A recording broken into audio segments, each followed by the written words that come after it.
But starting with the doubleheader on Saturday in Boston, the offense sputtered as they only won once for the remainder of the trip. But now the Green and Gold have a measuring stick of where they stand among the American League elite. Tonight they return home to the Coliseum and face a Mariners team behind them in the standings, but have dominated the A's all season long. It's game one of a three-game series. A's and the Mariners next.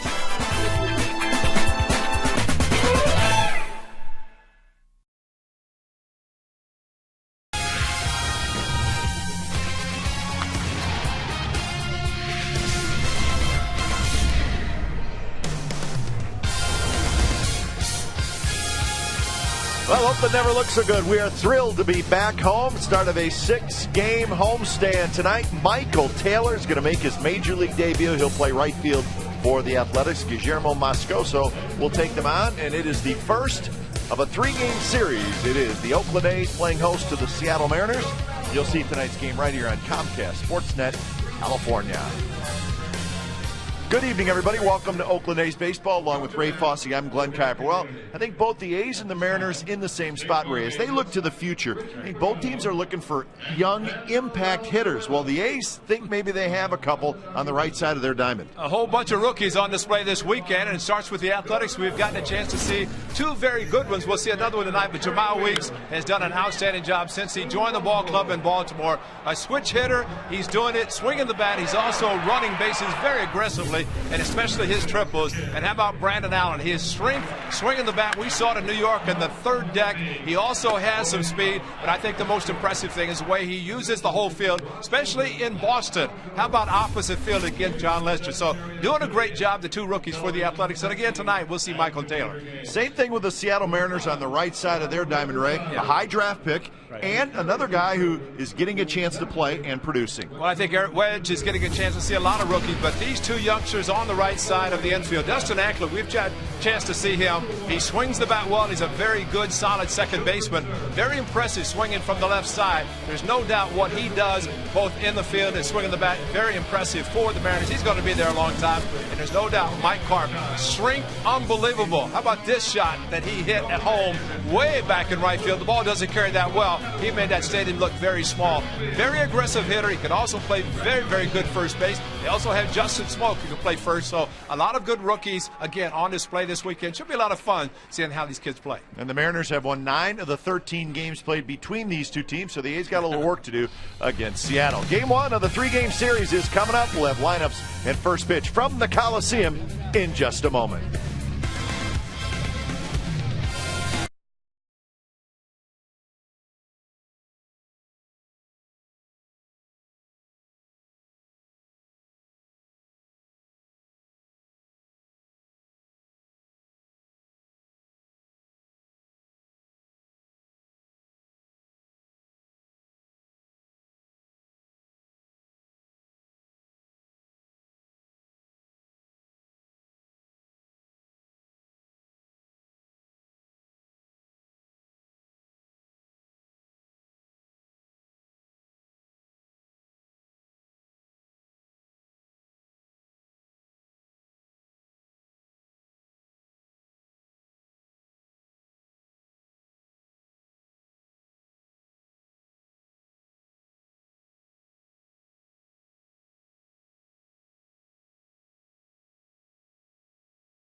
Baseball on Comcast Sportsnet California is brought to you by AT&T and by Toyota.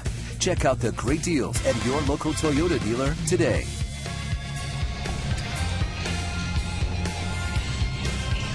Well, lineup cards have been exchanged, and in just a matter of moments, the A's will take the field, and they are now taking the field with the alternate gold jerseys on.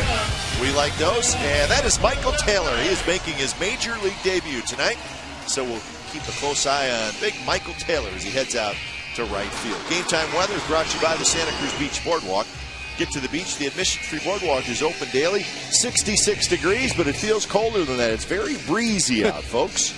Very breezy. That's an understatement. Hood on, and that's the kind of night it's going to be. And I'm pretty sure it's not going to get any warmer.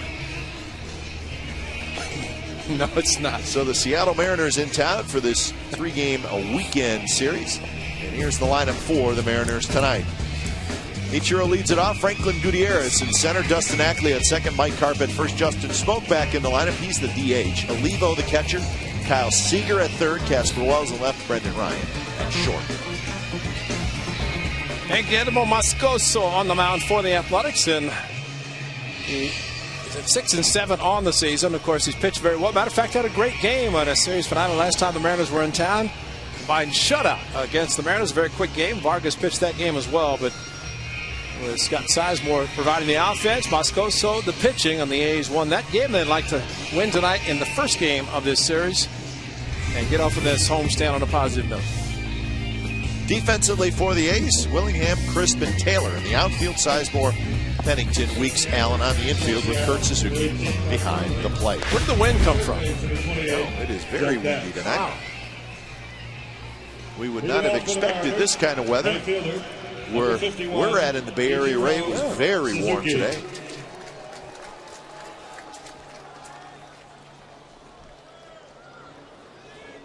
So Ichiro Suzuki steps in. A's are glad to be back home after the 4-6 road trip. A busy road trip. Started very well, ended yesterday on a positive note, but in between could have been better. But it is what it is, and as far as the A's, they're happy to be back home with a month of September.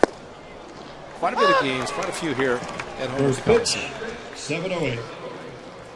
So Ichiro takes a first pitch strike, and we're underway from the Coliseum. Ichiro Suzuki, Franklin Gutierrez, Dustin Ackley against Moscoso, and it's 0-2.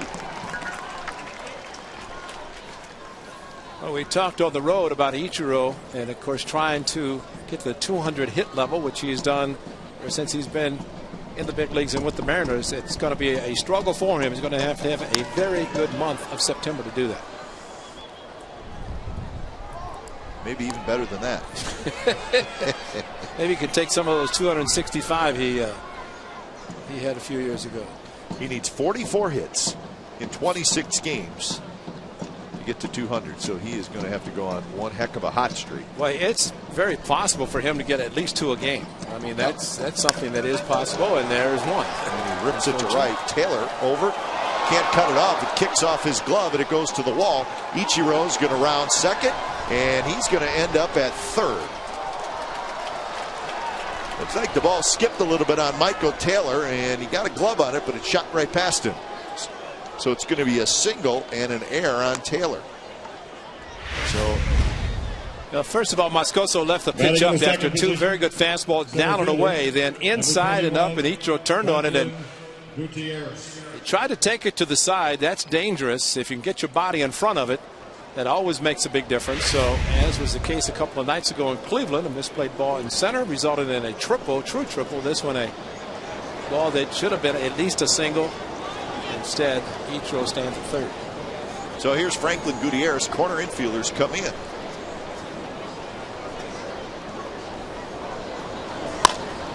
This one looped down the right field line, but foul. So indeed, a single and then a 9.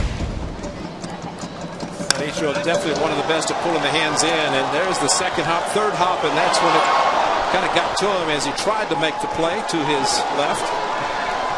Unfortunately, could not get in front of the ball to at least knock it down. Keep Ichiro at second with his speed, able to get to third easily. A 1 pitch to Gutierrez.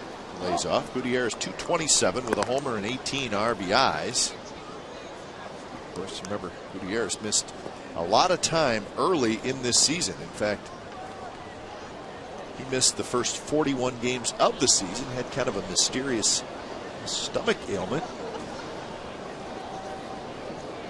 I'm hoping that that is now behind him. Broken bat, and that's going to get a run home. Ichiro trots in. Gutierrez grounds out, but he gets the RBI. So the error hurts the A's early, and the Mariners have a 1-0 lead. So Gutierrez batting in the third position, putting it in play. Second baseman. That's all he needed to do to get the run home. So he picks up his 19th RBI. I think Michael Taylor would like to start this baby over, but it doesn't work that way, unfortunately. Here's Dustin Ackley. There are a few lefties in the lineup for the Mariners tonight, so he may get a pretty good chance to have some action in right field. He's already had it. Of course, Ackley and Carp, a couple guys we detailed on our open, are very strong lefties.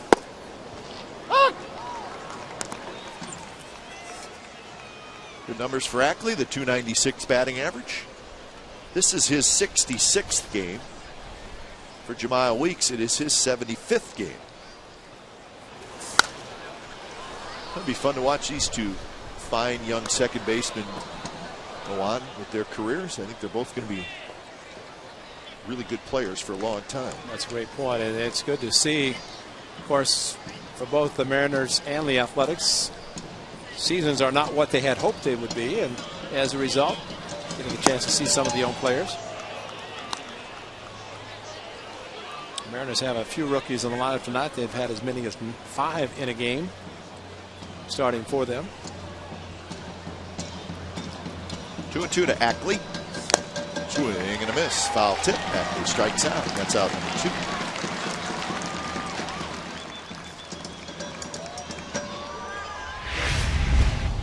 Well, a high fastball and out of the strike zone. No chance really, especially to try to pull a ball that far outside. As a straight up stance and then swings and looking back. I guess because he knew it foul tipped the ball, but he was able to hang on.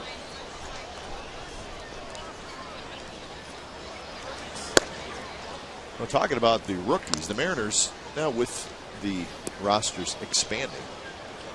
Mariners have 12 rookies on their roster right now. 10 of them have made their major league debuts this year. So that kind of year for Seattle. But Ackley has been a bright spot, and so is this guy hitting Mike Carp. Eric Wedge, first-year manager. Of course, he and Carl Willis, his pitching coach, standing next to him, were together in Cleveland. So good to see that crew back, and Jeff Jatz also third base coach. They were all together in Cleveland. Robbie Thompson, Kuiper's good friend, also on the staff. I know he's mad at me because I didn't go down and say hi to him. Well, he was busy. As he said, he was busy getting all those scouting reports. And I was busy up here getting my scouting reports together. Well, he was looking for you, though. And I could have put you the keys to get the back room and go in the back door, too. So. But I said you'd see him at least by the final week of the season. All right. With the expanded rosters, now this is something new. Special advisor for Bob Melvin, of course, played for the Athletics and was a manager for 3 different teams. But up until yesterday, when the rosters were increased, Phil could not be on the bench. But because teams bring up various coaches from the minor leagues and they're allowed to be on the bench, as the same with the September call-ups. So good to see Scrap Iron on the bench tonight. Took a couple of strikeouts, but an unearned run for the Mariners. They lead 1-0.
Mariners get an unearned run, and it's 1-0.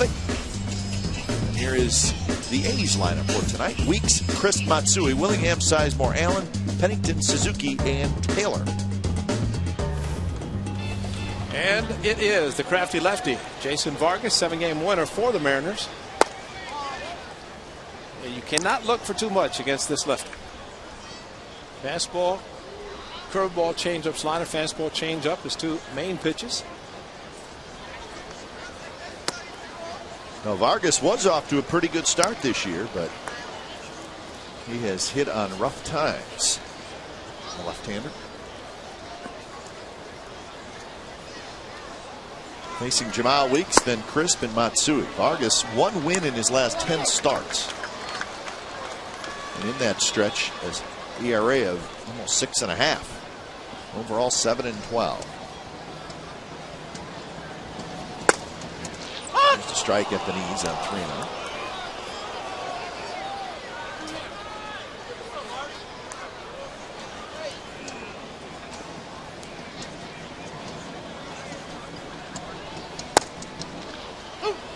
There it is. Just cannot look for too much. His fastball is not overpowering. And Jamie Moyer pitched for the Mariners, and he showed what it's like to pitch with a fastball that tops out at about 84, 85. And that one just off the plate. It's a leadoff walk. For Vargas, again, the fastball will top out about 90. As you look at the record for him, his 28th start of the season. 452 earned run average with a 7-12 record. So as you mentioned, not pitching that great lately, but helps to have some offense. Wells, Gutierrez, and Suzuki in the outfield. Seager, Ryan, Ackley, Carp on the infield with Miguel Olivo the catcher. So here's Coco Crisp. A's have their leadoff man aboard. Fastball inside corner, and that's a strike. Crisp hitting .270. 7 home runs, 47 runs batted in.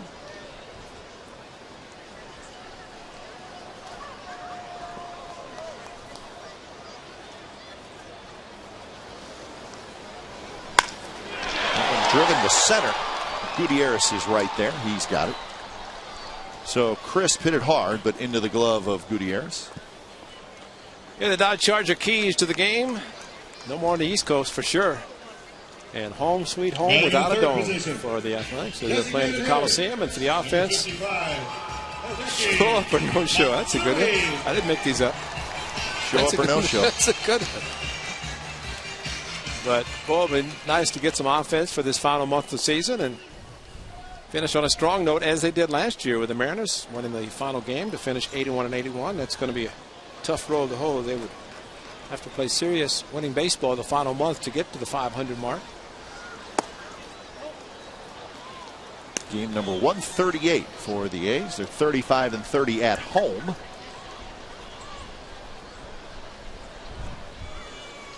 Against the West this year, they're 16-23. 4-9 against the Mariners, 4-9 against Texas, but 8-5 against the Angels.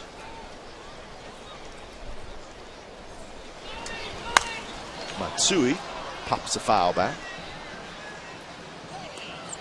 257, 11 homers, 65 RBIs for Hideki Matsui. He's got 4 hits in his career against Vargas, 4 for 20. So that's not all that great, but 3 of the 4 hits are home runs. He definitely keeps the front shoulder tucked in against lefties. We've seen that when he's had success against the southpaws.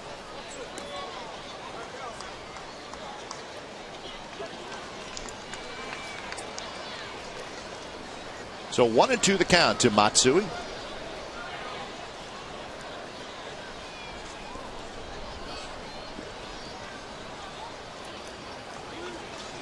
He steps out.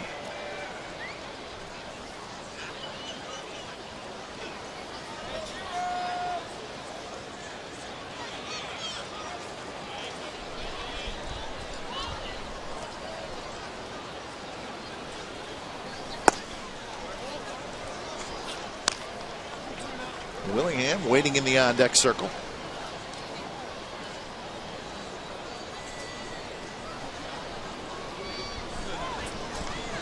trying to answer back with a run here in the bottom of the first.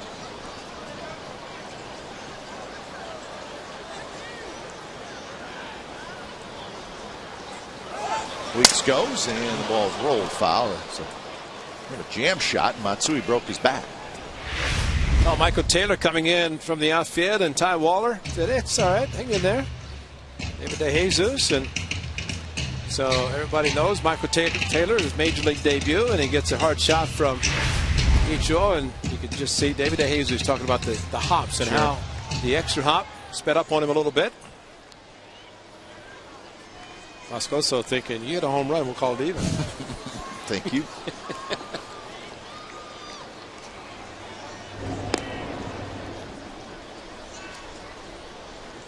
I think Jamal Weeks would be the first to tell you how quickly the game was when he first showed up in Baltimore. How it slowed down, and he is playing now almost like a real veteran, even though it's still his rookie season. Got a good jump against Vargas, but Matsui had to swing the bat because of 2 strikes and pitched close enough that he had to swing. Weeks goes again. Swing and a miss. Throw to second base is late. Weeks comes off the bag and they tag him out. So when it's all said and done, it's a double play and the A's do not score. So Weeks was safe, but then he slid off, foot came off, and he was called out. So 3 outs. We go to the second. 1-0 Seattle.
Running, he had it stolen. He decides to go feet first, and his momentum carried him past the bag. Brendan Ryan staying as he just continued to go. So he's slid past the bag a couple times.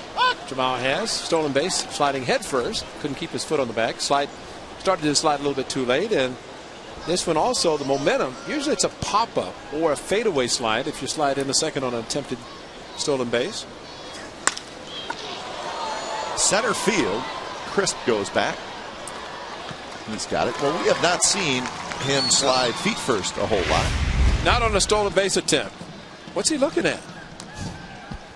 Batting 6 and catching, number 30. That was a great Miguel shot, guys, because Olivo. he wasn't looking at the bag. He was looking up. I don't think I've ever seen that before. Was something on Diamond Vision that he maybe had a note on Jamal Weeks has stolen, and he said, that's not true. He just decided to checking it out. Miguel Olivo to center. Again, Coco Crisp is under. And 2 quick outs. Check it out. What's he looking at? Never seen that. He definitely. Running in the 7th position, third baseman, Number 15, Kyle Seager. Got some camera work. Yeah, that's awesome. We don't have a reason why he was doing it. We will find out. Find out. 2 outs for Kyle Seager, young third baseman, getting a chance to show the Mariners what he can do. And he takes a bit outside. 288, couple of home runs for Seager.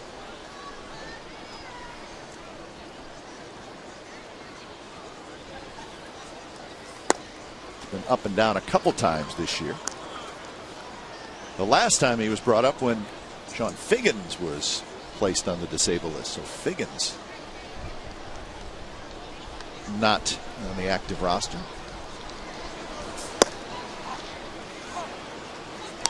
Well, it's Sean's season, and it's been very disappointing, and he would be the first probably to admit that. And probably one of those, if he could just get through the end of the season and figure when January 1st comes around, this season is over, start fresh for a new one, and things are much better. He's too good of a player to have the kind of season he has had. But we wish him well, and signed with the Mariners, a 4-year contract. And left fielder, number 33, Casper. Yeah, I agree. He is too good of a player to.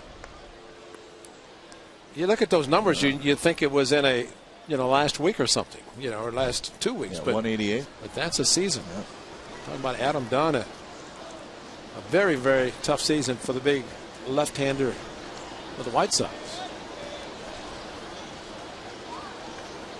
Casper Wells is the hitter. Wells came over in trade with the Tigers, playing left field. In fact, he had just got there when the A's were in Seattle, and he was hitting the ball extremely well. But he does not have a hit in his last 28 at-bats.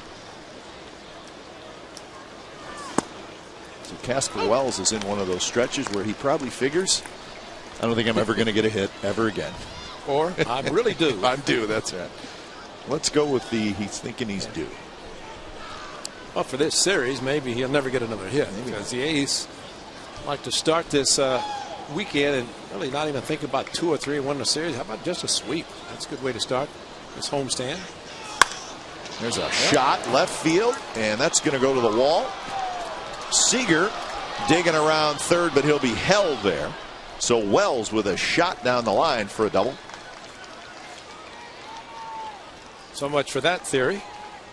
Well, the 0 for 28 is done. And it's a 2-out rally for the Mariners.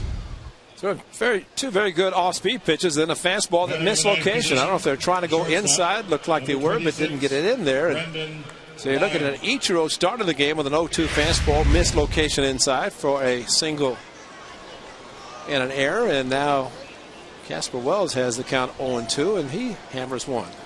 So here's the 9th place hitter, Brendan Ryan. This is 3 pitches, 2 outs, Smoke and Olivo. And now 5-pitch walk and an 0-2 fastball that missed.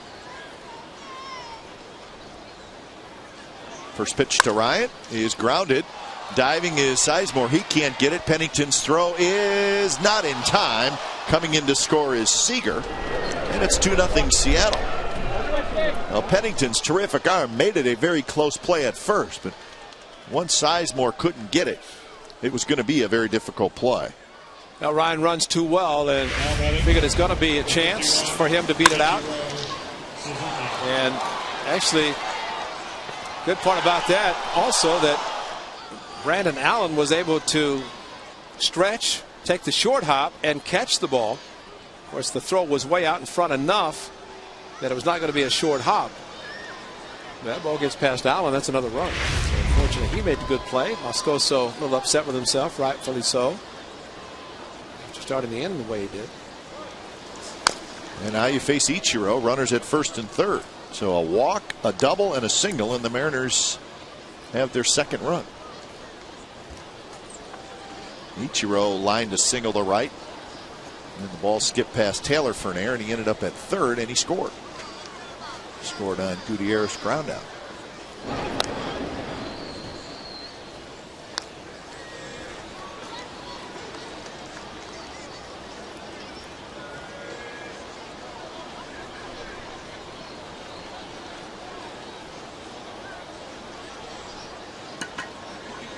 Ryan with a pretty good lead at first. He's not going, and the pitch is inside, 1-1.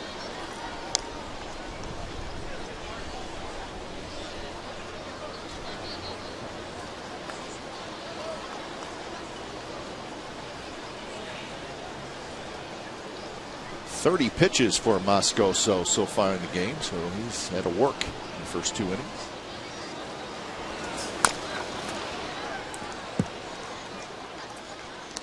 Well, Moscoso's got to be thinking he should have zeros on the board. Actually should be back in the dugout. An run in the first and a 2-out rally for the Mariners in this inning. Last time he was on the Coliseum mound was 2 weeks ago this coming Sunday against the Blue Jays. Pitched well, just one mistake to Bautista, and that was a home run. The A's couldn't score any runs, and the A's lost 1-0. Terrific start, so he gets the loss there, and then that last start in Boston he gets knocked around, so he's lost his last 2 starts. One, he didn't deserve it. Toward Weeks, who's got it. Ichiro's retired, but a run on 2 hits and a walk for the Mariners. They lead 2-0 as we go to the bottom of the second inning.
Is eat. Well, thanks, Mike. I appreciate that. Hey, my partner Must be the cameras. My partner's a little bit older than I am, but he's in better shape than I am. Works out every day. In good shape, man. A little bit older? Yeah. Older than your brother. Just a little bit older than me. I just gave you 2 compliments. I lied on the first one, and I said you're in great shape in the second one. Backhanded as it might be. Well, my partner's in good shape. We like the food. Matter of fact, the cookie lady just sent some cookies today. Yeah. To Ray Fosse, Glenn Kuiper, and friends. We don't have any friends. Best announcers in Major League Baseball, Connie the cookie lady. So thank you, Connie. Of course, we get the treats from Busy Bee Bakery, and we get Dibs and Food Mill. Send some nice treats, so we appreciate everything. And we eat in the press room at about 5:30. And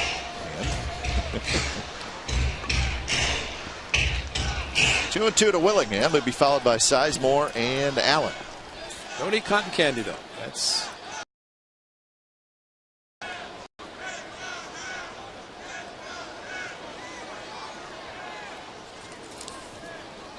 Dallaire must have put in that question. Yeah. Mike, we appreciate the camera. The Kuip's comments. 3-2 to Willingham. And he hits one towards short Ryan. Ryan handles that in between hop, and he throws out Willingham. One out here in the second. That'll bring up Sizemore.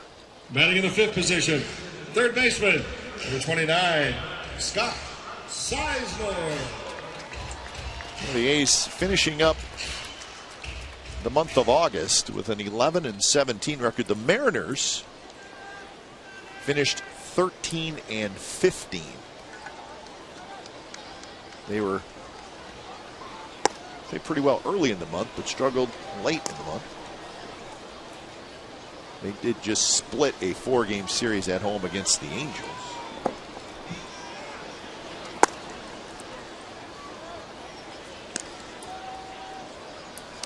A's will finish their season in Seattle. 3 night games at Safeco Field, the 26th, 27th, 28th, Monday, Tuesday, Wednesday.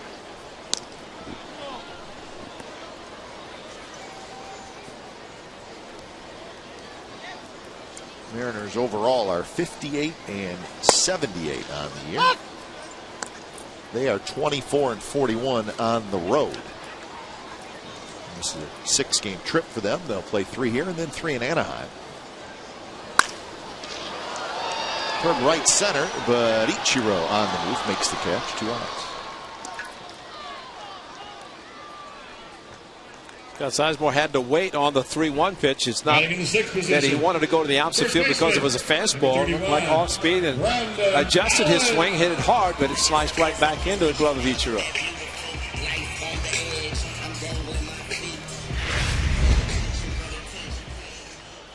Got the foot down, stayed inside the ball, and just happened to hit it to the wrong guy. 10-time Gold Glover and Ichiro Suzuki.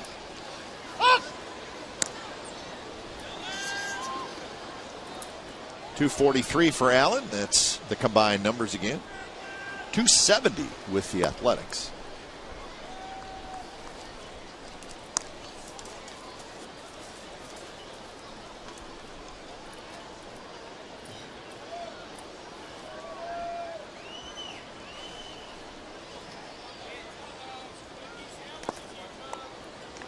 Brandon has slowed down a little bit. He's got just 2 hits in his last 22 at-bats after the hot start.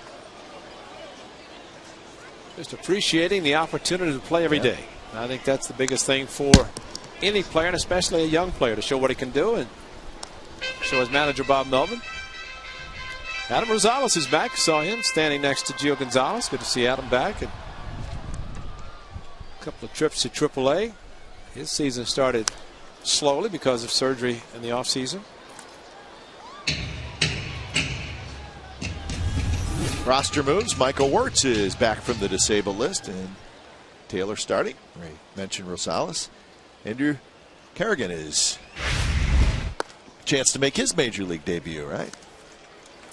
Yeah, we saw Neil Wagner in Cleveland. He did a good job. There's Kerrigan next to the veteran De Los Santos. 3-2 pitch is outside, and that's a 2-out walk.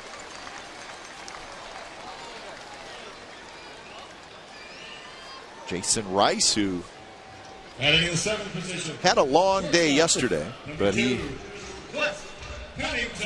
was in the big leagues for the first time, so he did not care. Was he on a long bus ride when he found out about it? He got off the bus. At least that's the story word. He got off the bus, and they said, "You need to get out of play." And change uniforms. Yeah. Well, at least he wasn't the player to be named later. He was the player that was named for Connor Jackson, who went to Boston on Wednesday night, right at the wire to be eligible for postseason, to be on the roster by the 31st, to be eligible for postseason roster. Well, I saw him get an at bat tonight. I don't know if he was in the starting lineup, and the reason I say that is because Texas beat up on Boston tonight. 10-0 was the final at Fenway. Jackson was in the lineup, 0 for 3. Thought maybe he was pinch hitting. So Texas wins, and the Angels are underway. That's a 1-1 game in the second inning between the Twins and the Angels down in Anaheim. Pavano for the Twins. Tyler Chatwood is pitching for the Angels. So we'll keep an eye on that one. The Rangers with their win now a 4-game lead in the AL West. Pop up on the infield. Ackley, the second baseman, has it. Pennington is retired, and so are the A's in the second. We go to the third. 2-0 Seattle.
On Comcast Sportsnet California is brought to you by Moneyball, starring Brad Pitt. It's in theaters September 23rd. This film is not yet rated.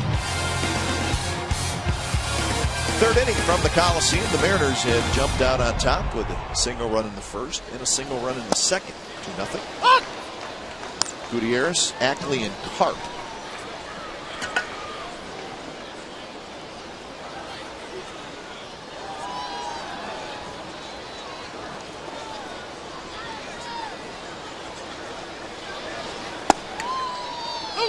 High strike call. 0-2. Gutierrez grounded out in the first inning, but it knocked in a run. He did that with Ichiro at third and nobody out.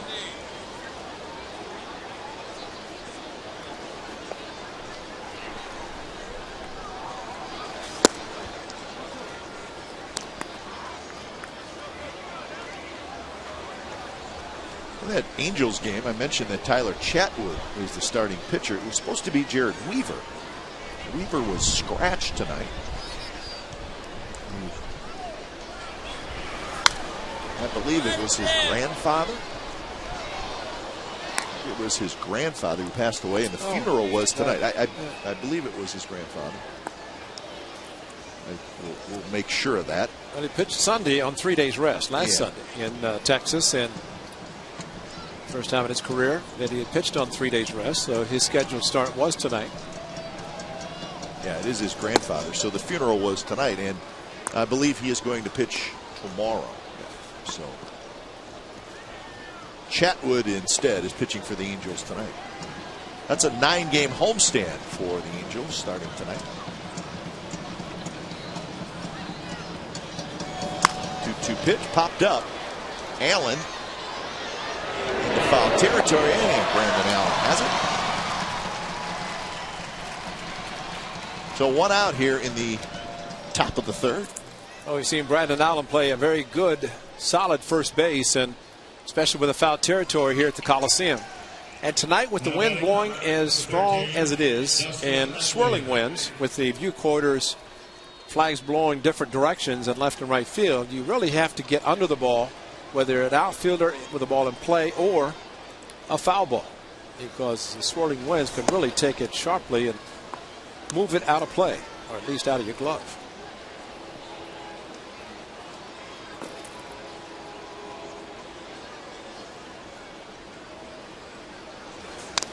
Ackley struck out swinging in the first inning.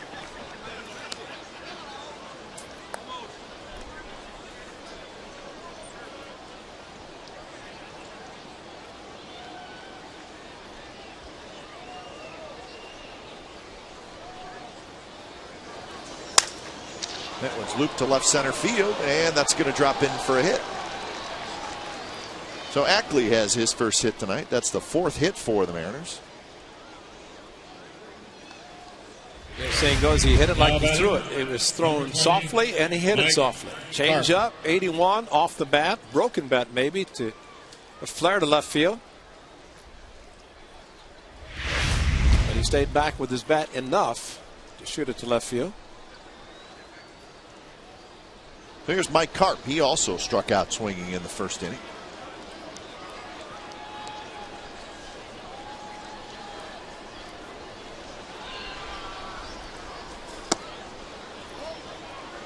The story with Karp this year, kind of interesting. He was brought up in June by the Mariners, and he hit just 200.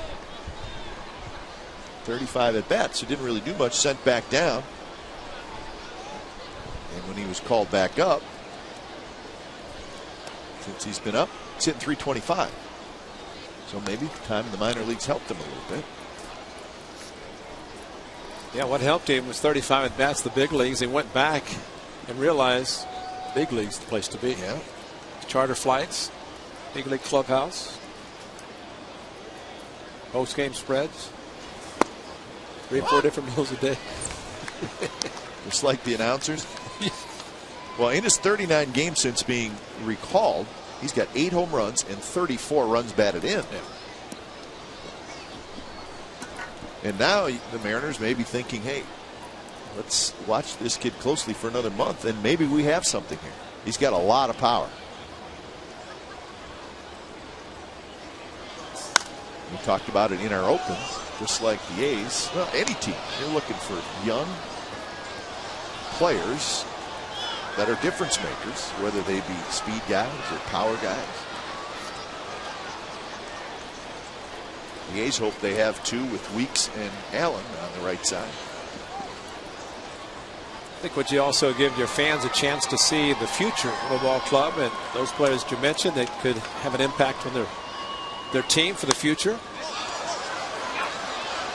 Suzuki with the mask off, and Kurt's got it. 2 outs here in the 3rd. Mariners offense has been a problem. Well, not just this year, but it's been a while. Last in the American League runs scored, really pretty much last in everything. They will steal a base now and then. But they were last in 09 in runs scored. They were last year in runs scored, and they're last again this year. So they're trying to figure something out. They do have a decent pitching staff.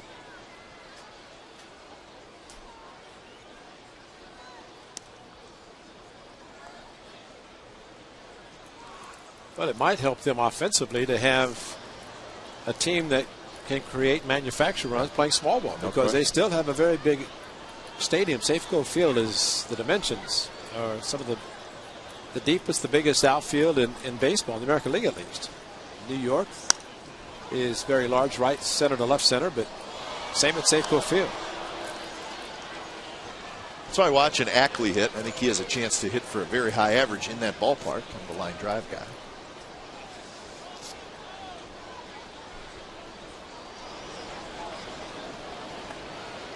Justin Smoak hit a fly ball to center field in the 2nd inning.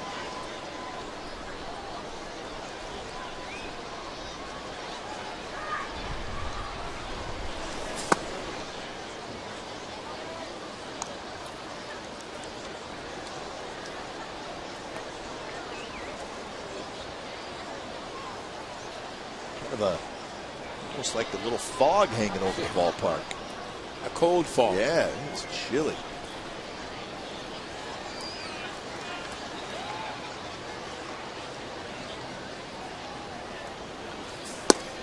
Strike.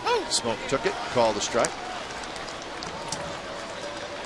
Ackley, the runner at first, not a big base stealer. He just has a couple.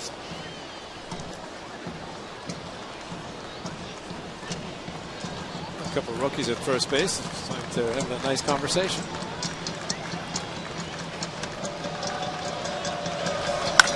That one's hit hard, and it's going to get through into right center field. Ackley will round second, and he will go to third. Smoke has a base hit, and once again, the Mariners making Moscoso work as it's first and third, 2 outs. Now batting, number 30. Another 2-strike hit on a changeup. Moscoso leaving the changeup up, and Smoke. That ball's hit hard. Shot through the infield, and fortunately, Chris got to the ball because with the runner Ackley at first base, actually it was the right fielder Taylor getting the ball as he was more in right center. So Miguel Olivo will hit. You really have to know the type of swing a player will have with a couple of strikes, because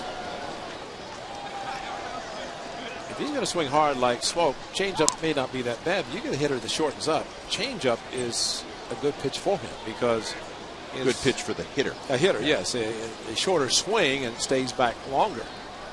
But still think the changeup, and we saw Dallas Braden pitch effectively when he throw the changeup behind in the count when hitters were looking fastball.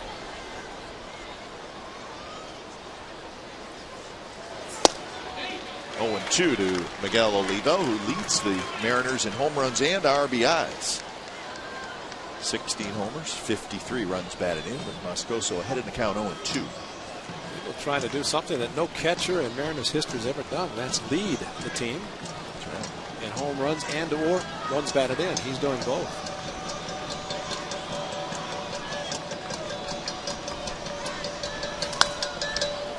With a half swing and a high fastball.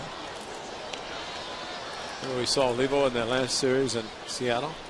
He swung at everything. Yep. And Moscoso trying to go up the ladder and pitch at eye level. Yet Olivo started his swing, held up, but foul tipped it, fouled it back on a check swing. So you like to say don't throw him a strike. He's going to swing at everything, but there is a runner at third, so you have to be a little careful. Got him swinging, and the Mariners strand a pair. A couple of hits, no runs, and we're headed to the bottom of the third. It'll be Suzuki, Taylor, and Weeks.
Brought to you by Cache Creek's Money Tree. Win $500 cash every hour from noon until 11 p.m. Visit CacheCreek.com for details.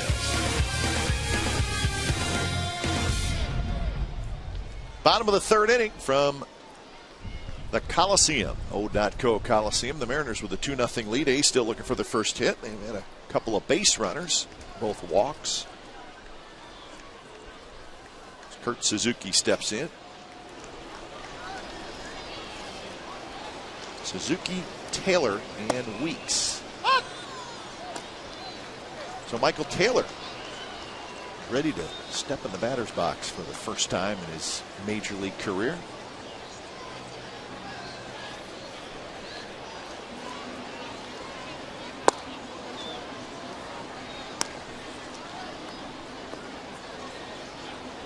Kurt Suzuki caught the 16 innings on Wednesday night, had yesterday afternoon off. Anthony Recker made the start and his second major league start.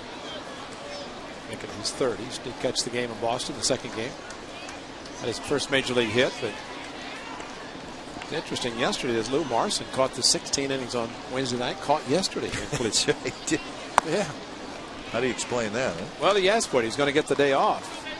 Manny Acta was going to give the day off, and Marson evidently went to Manny Acta and said, no, I want to catch. So that was a 12:05 a.m. finish, 12:05 p.m. start of the next day. And you know the result of the Wednesday night or the early Thursday morning. Did you get about 4 hours sleep? No, you probably slept in, man. Well, I didn't have to work, so yeah, I was able to sleep in. Suzuki pops a foul back. But it did feel like we were in Cleveland for about 2 weeks. One day. It's been a couple of weeks there one day. That was an old story. Yeah. They never want to go to Cleveland. I spent a week there one day. Guys in the truck were joking. Could have bought a condo early on when we got there. Sold it before we left. Up the middle, and Kurt Suzuki with a leadoff single here in the third. So the A's have their first hit. And here comes Michael Taylor. Let's listen in. Batting in the ninth position, right fielder, number 23, Michael Taylor.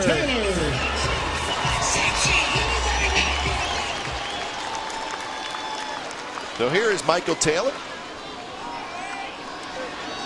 A lot of folks have been waiting for Big Mike to get to the big leagues, and here he is. Big Mike is right. Taylor stands 6'5", weighs 255 pounds. Throws him a 79-mile-an-hour changeup on his first major league pitch that he sees. You have to be patient with Vargas. I mean, he's the type of pitcher. He's not going to give you much to hit with any velocity. Right on the inside corner, so it's 0-2. Taylor was an All-American at Stanford in 2007.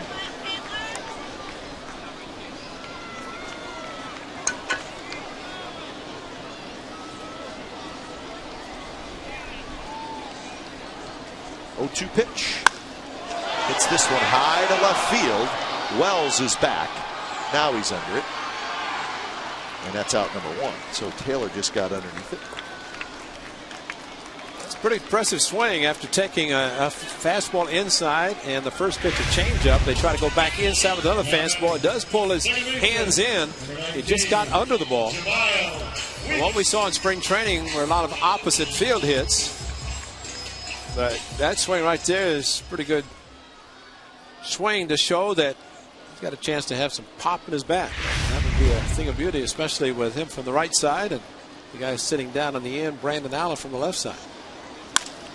Weeks with a line drive to right field. That's a base hit. Suzuki to second.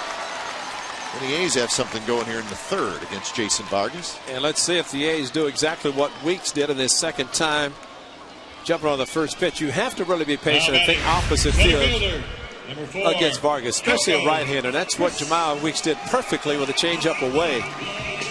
Stayed inside and said, I'll wait and take that big hole on the right side and get the base hit. Don't test Ichiro's arm, first and second, but smart hitting by Jamal Weeks. Well, Weeks now has a 10-game hitting streak. So here's Coco Crisp, who hit a line drive to the center fielder Gutierrez in the first inning.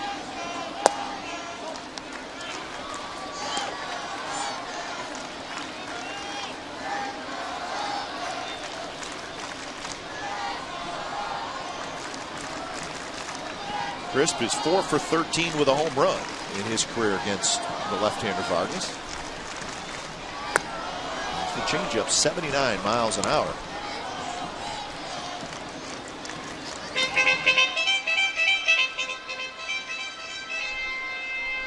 Kind of floats in there. Yeah.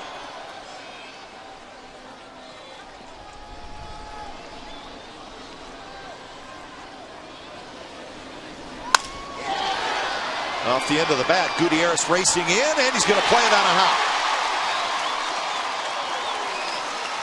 Well, fortunately, Coco has a hit. And fortunately, Jamal Weeks read it perfectly. He had a better angle. Kurt Suzuki held up. But the only play was going to be for Gutierrez to go to second base, but Weeks was 3/4 of the way there by the time the ball dropped. And typically, again, we see a center fielder maybe breaking back on the big swing by Coco, hit it off the end of the bat, softly into center, and even Gutierrez, as good as he is, could not get to the ball, and maybe just one step back initially was enough. Suzuki a little hesitant about going to third, but does get there, so the A's a great opportunity. So Matsui steps in. They're loaded with one out.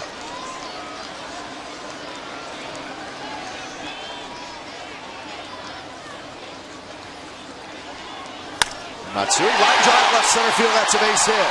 And that's going to go all the way to the wall. 1 run scores. 2 runs score. Coco wheeling around third.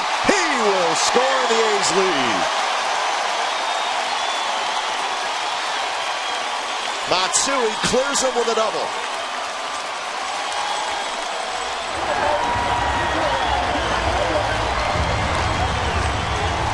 Coco was flying around the base. Well, look at this third swing to the outside, and Matsui just said, "You throw it out there, and I'll serve it out to left center." And boy, the ball hit the ground and really took off. And with the speed on the bases, especially the trailing 2 runners, with Weeks and Coco, no doubt it was going to clear the bases. And Mike Gallego, Big Mike, waving him home. Well, look at that. He hadn't had action since the first part of the last road trip.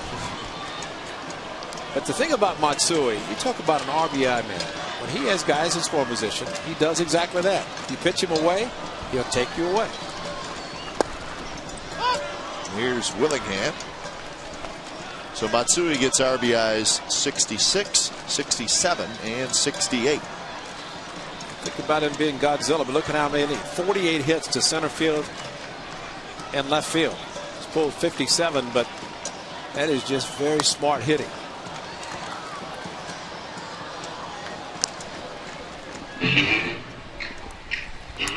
So Moscoso's got the lead. Run in the first, a 2-out run in the second, and his ball club has scored 3 in this inning.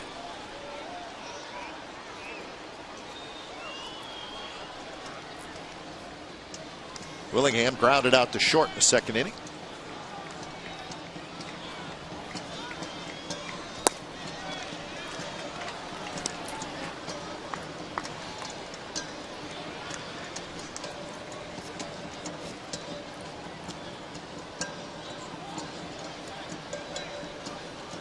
Two pitch and a swing and a miss. A fastball, 87, but just a little bit up. So that's the second strikeout for Vargas. Now batting, third baseman, number 29, Scott. So Sizemore will hit.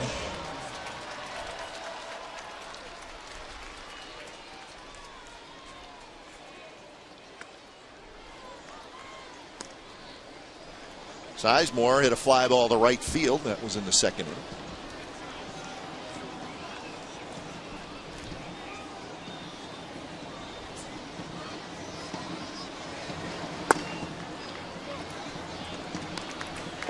That was a Scott Sizemore game. In his last start here that Thursday afternoon, he went 8 innings, gave up 2 runs, a home run, and an RBI single by Scott Sizemore. That was the difference in the game. And Moscoso, Devine, and Bailey. Devine and Bailey, 1, 2, 3, 8th, and 9th. Moscoso with 7 innings, and the A's a win against the Mariners.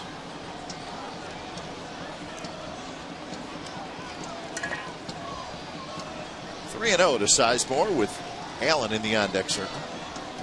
Here's the strike.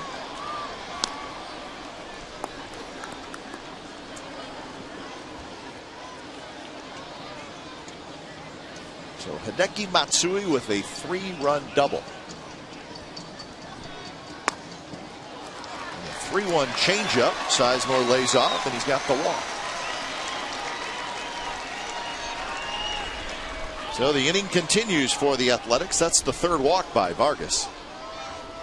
Now batting, first baseman. And he has thrown 61 pitches, and we're in the third inning.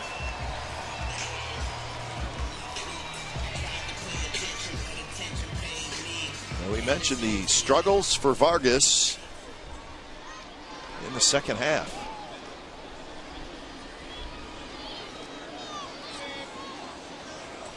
Brandon Allen can learn from Hideki Matsui and his approach against this left-hander.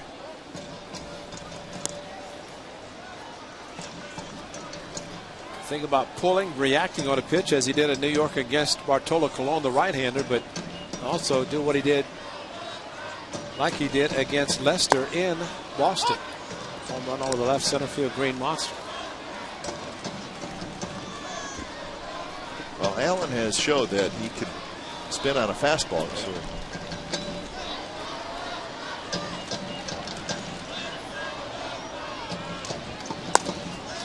Pick off at second, and it goes into center field. Matsui's going to dig to third. He'll stop there. So the count is 2-1. It'll be an error. Not a bad play, except he threw to the shortstop side of second into the runner Matsui. Of course, those are always pre-planned plays. Olivo throws very well, but Brendan Ryan going over and the throw, he had to reach back, and Matsui was there to block him. And Hideki quickly getting up, and it's not really that bad because still 2 outs, and it's not like throwing to first and having the runner score from first on the ball that goes down the right field line. Did not see a lot of catchers try to throw to the bases and pick off guys. 2-1 pitch. Swing and a miss. On the outside corner. 2-2 the count. Think left field. That's all you have to do.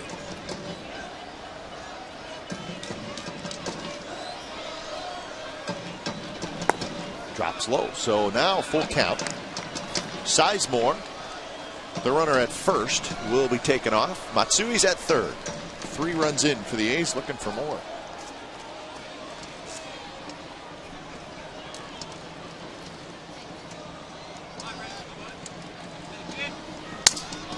Broken bat. That's going to stay fair. That's going to be a hit. That's going to be an RBI. And the A's have scored 4. Now, Ray, what would that be in the box score tomorrow?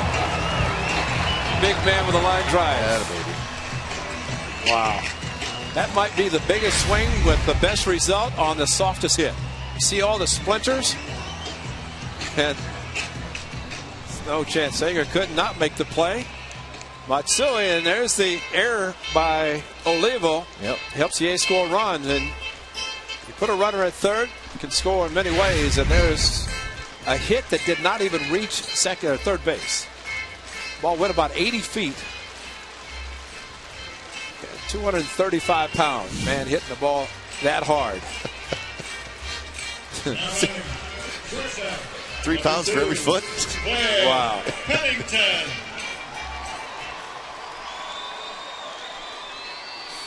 So the A's have batted around as Pennington steps in.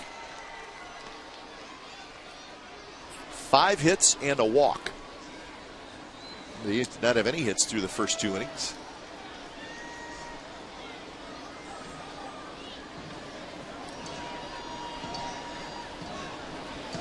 Breaking ball way outside.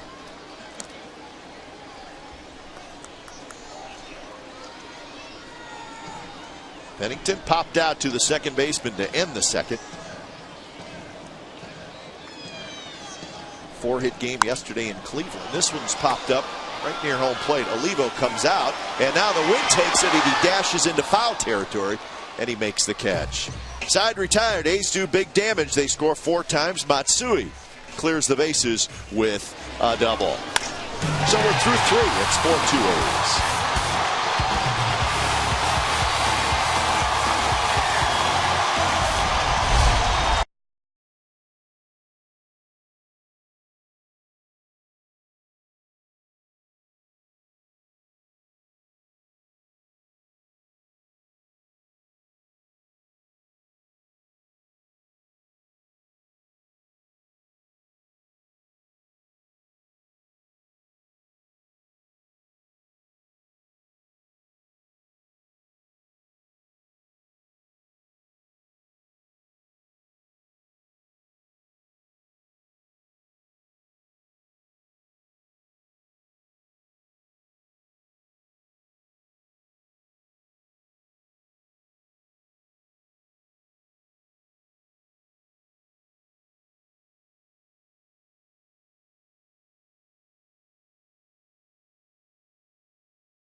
The fourth, here's our Farmers Insurance Report Card. Highest rookie batting averages in Oakland A's history, Jamal Weeks, hitting .299, second only to Mitchell Page. Mitchell Page hit .307 in 1977. He stole over 40 bases that year, did Mitchell Page.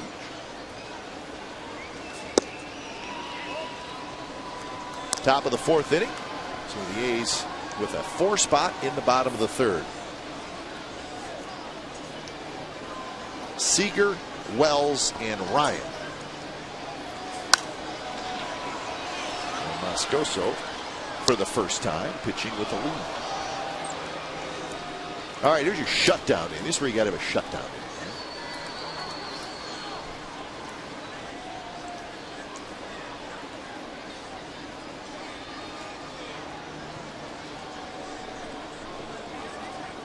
Seager had a 2-out walk in the second inning, and that started the rally and got the Mariners a run.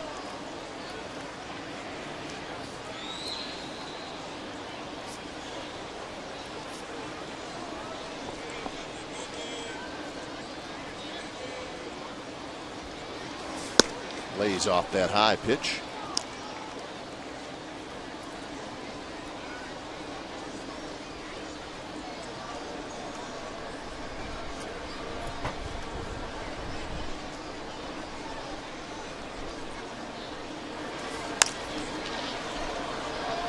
Shallow right center. Coco's coming in. He's got it. That's out number 1.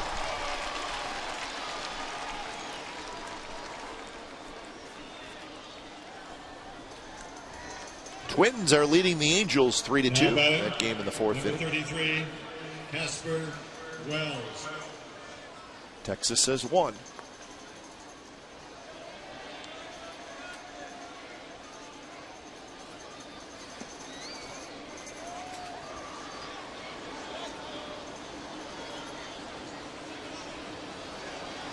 Casper Wells lined a double into the left field corner in the second inning.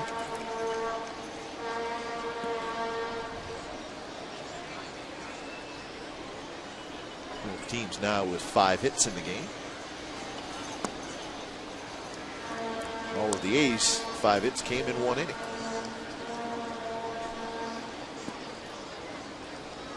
Now, fortunate for Moscoso, he has enough pitches he can change the selection as he goes through the batting order a couple of times, and even the third time.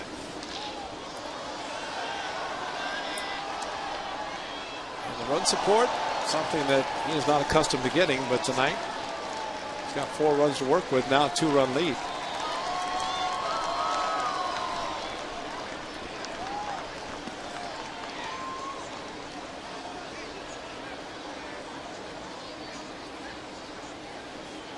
One-two pitch to Casper Wells is just a bit outside with the fastball, 91 miles an hour. Had a fan ask us the question, what is a sneaky fastball? And we brought up Moscoso, because we think he's got one.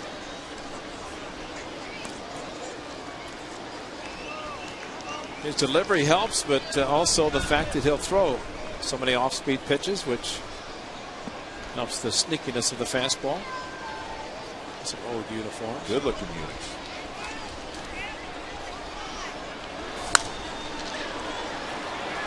More action for Coco Christ coming in. Pennington's out there. It's going to be Pennington, actually, who takes it.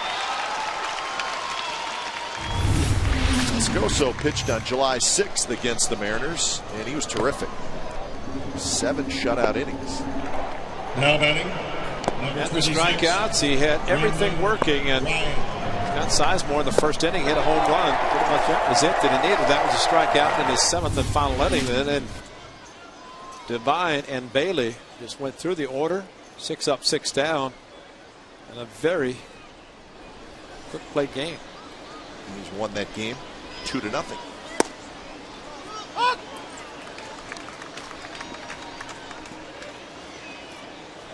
Just a couple of hits and 1 walk. That was it.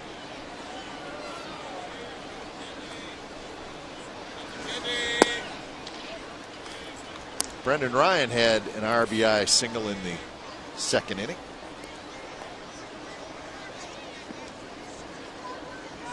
It was an infield signal. Hit a ball in the hole. Pennington could not throw him out.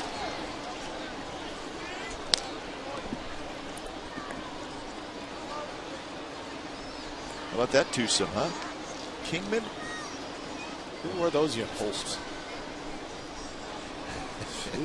And he just got a call from a buddy who's watching the game at home, and they'll tell him that he's on TV. I love when fans do that. I'd say, where did you get that jersey?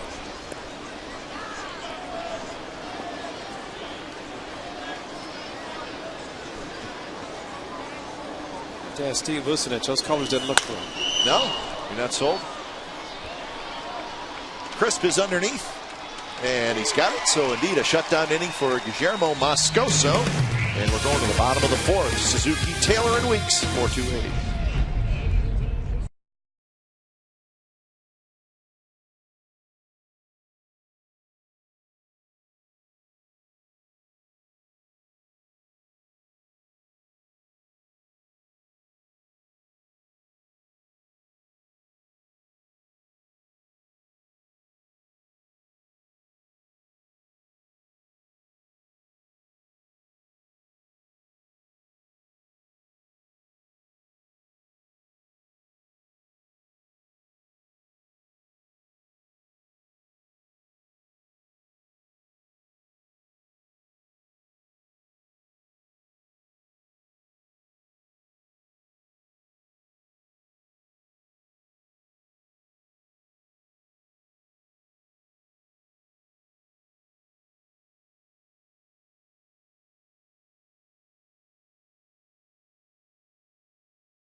Season, and which two hold the Mariners record?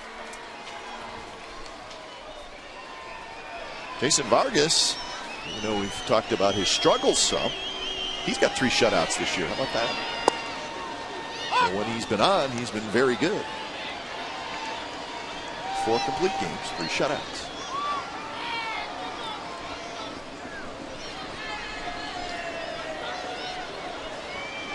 First pitch to, or second pitch to Kurt Suzuki, and there's that changeup, 79 miles an hour. It's 0-2. This kind of floats in there and looks good for a while.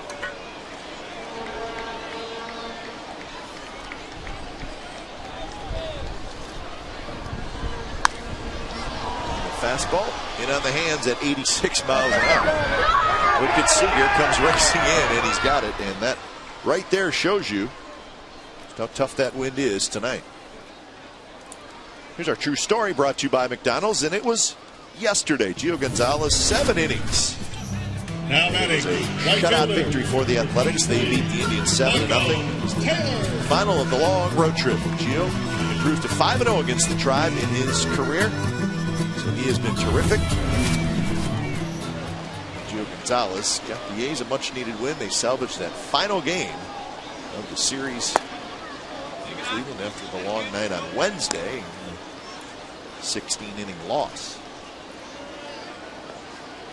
I stand corrected because Gio Gonzalez was not back at the hotel. That game finished at 12:05. He was still in the clubhouse.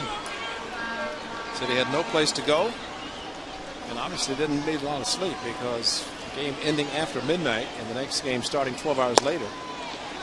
He was still there, but important thing for him, he was stuck on 9 wins, as is Trevor Cahill right now. And once Gio got number 10, he's won 3 in a row now.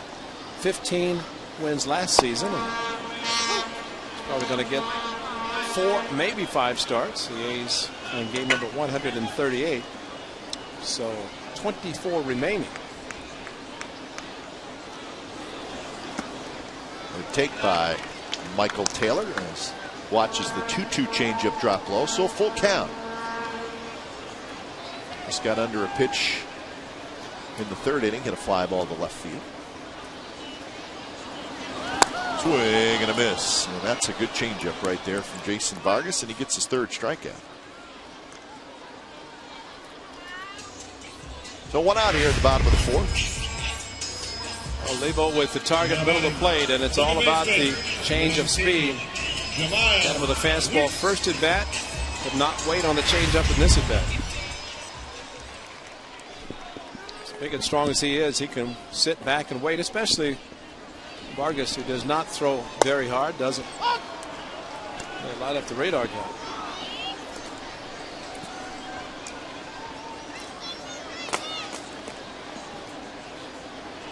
Jamal Weeks, a walk, single, and a run scored so far, so he's had a good night. Extending that hitting streak to 10 games, and in the streak, he is 16 for 40.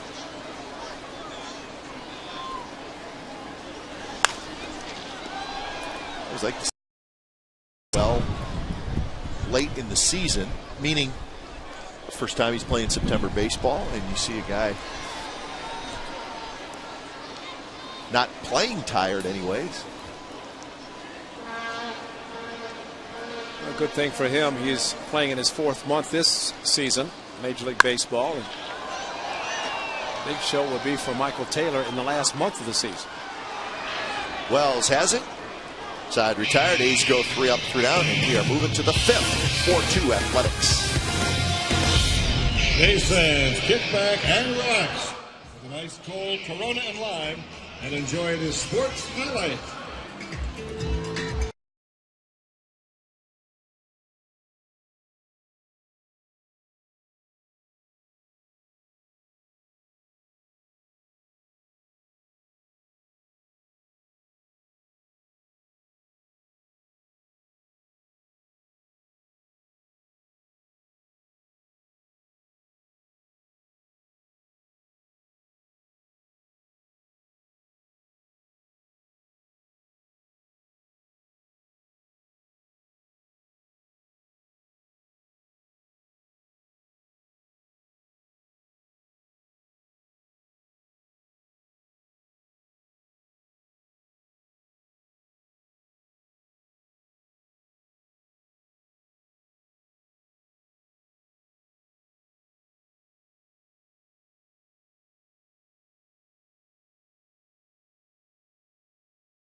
can get a Plaza, 4 Plaza level tickets, 4 Coliseum hot dogs, 4 medium sodas, and 4 bags of peanuts for only $50. For tickets, go to oaklandathletics.com/Friday. Also a nice fireworks night, so all things happening on the 16th.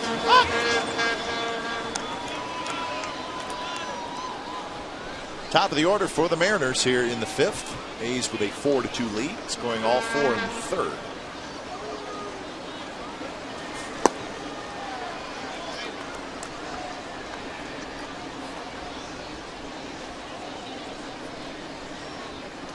Vallejo, if he wants to get 2 hits a game for the final 24 that they're playing, hitting leadoff, he's going to get extra at bats. He's 3rd already in the 5th inning tonight.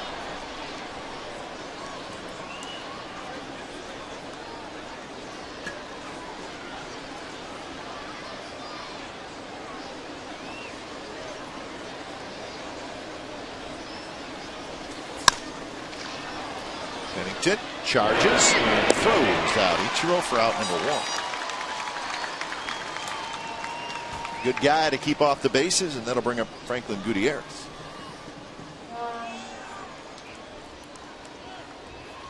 I think one thing Ichiro has never done in his career in Major League Baseball is bunt a lot. Gutierrez. With the tremendous speed and the infielders playing the way they are, of course they play in shallow anyway, but who knows how many hits he's gotten in his 10, now 11th season.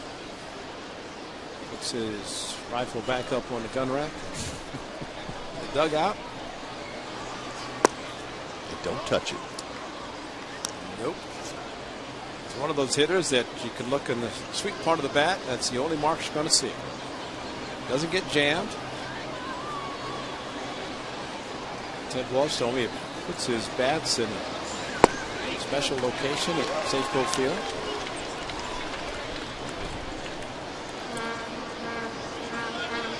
Takes care of the man. He should. Ted Walsh, former 49ers manager, now a long time with the Seattle Mariners, following his years with the Cleveland Indians. Local young man, so Ted Walsh is enjoying his time back in the Bay Area for the weekend. He's guaranteed 3 trips every year. They have a makeup game in Cleveland. A makeup, one game makeup. They had 2 trips and rainouts both times. You have to fly in on one day, make up the game. And that's going to be friends and family only. Or just go down Euclid Avenue or 9th Street and say, anybody want to come to the game, just show up at Progressive Field and we'll let you in.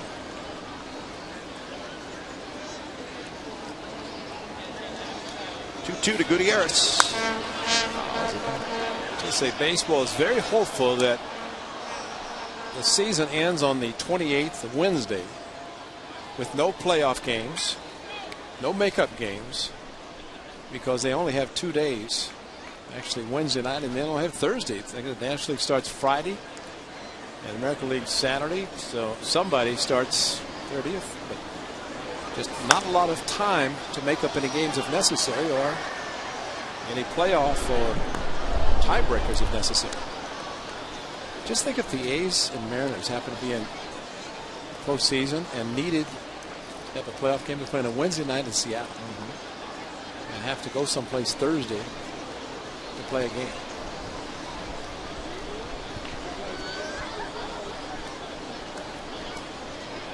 Good battle here between Moscoso and Gutierrez.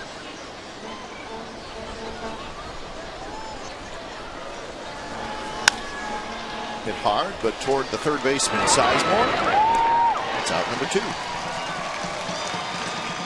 Moscoso, since he's got the lead, he has settled in nicely. He's retired 6 in a row. Gutierrez on a curveball, 3rd time through the batting order, with Gutierrez hitting 2nd now in Eric Wedge's 13, lineup tonight. He normally hits down in the batting order. Of course, coming back off the disabled list, started down in the bottom part and has moved up. And again, Moscoso, 4 quality pitches. He used the fastball a couple of different ways, but slider, curveball, changeup, and he's mixing them nicely in his 3rd time through the order. Good pitch there. Curveball for a first pitch strike. Ackley, a strikeout and a single. Changeup, but it stays high.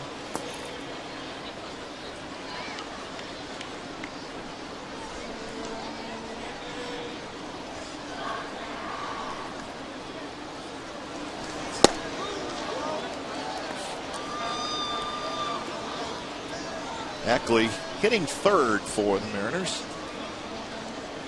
I guess his best spot, maybe it's like a 2nd place hitter. Very high left field. Willingham into foul territory right in front of the bullpen. He's got it. So another 3-up, 3-down inning for Moscoso. Bottom of the 5th coming up, 4-2 A's.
pass to see the upcoming feature film at participating Bay Area theaters.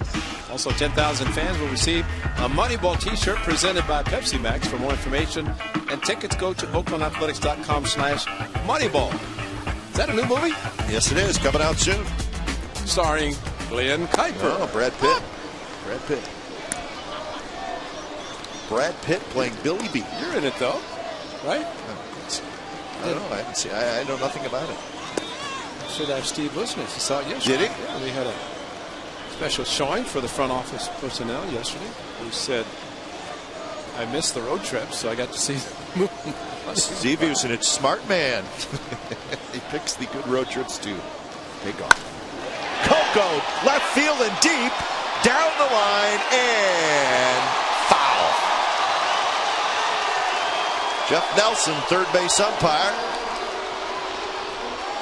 said left of the foul pole. Now, Mike Gallego, third base coach for the A's, went down the foul line as well to see the view that Jeff Nelson had, and this is it. And it is a foul ball. Unfortunately, turned in front. Mike Gallego looked into the dugout, pointed, foul, and he was correct. And Bob Melvin does a good job. He wants Kurt Suzuki to help him in situations. He doesn't want to go out and argue all the time if it's unnecessary. So Mike Gallego at that point say no reason to argue because it was foul. And of course they could ask for a replay, but clearly it was shown it was foul. Hey, carries it with him everywhere. I like that. This is good luck charm.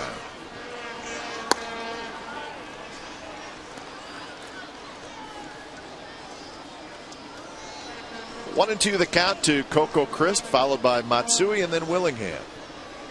I'm going to check with Coco. I saw him going sans batting gloves yesterday. I don't remember him not using gloves. Maybe I'm wrong, but most hitters use batting gloves, but Coco has not, and not tonight for sure. Well, it's a night where you certainly could. Heavier gloves than just normal batting gloves.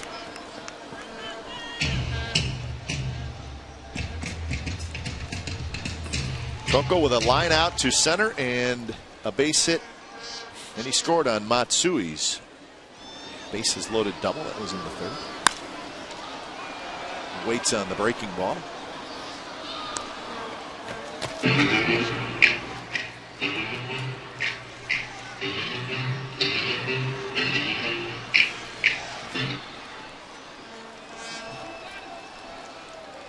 .90 pitches for Jason Vargas, so he has racked up the pitch count. And he was in the bottom of the fifth inning.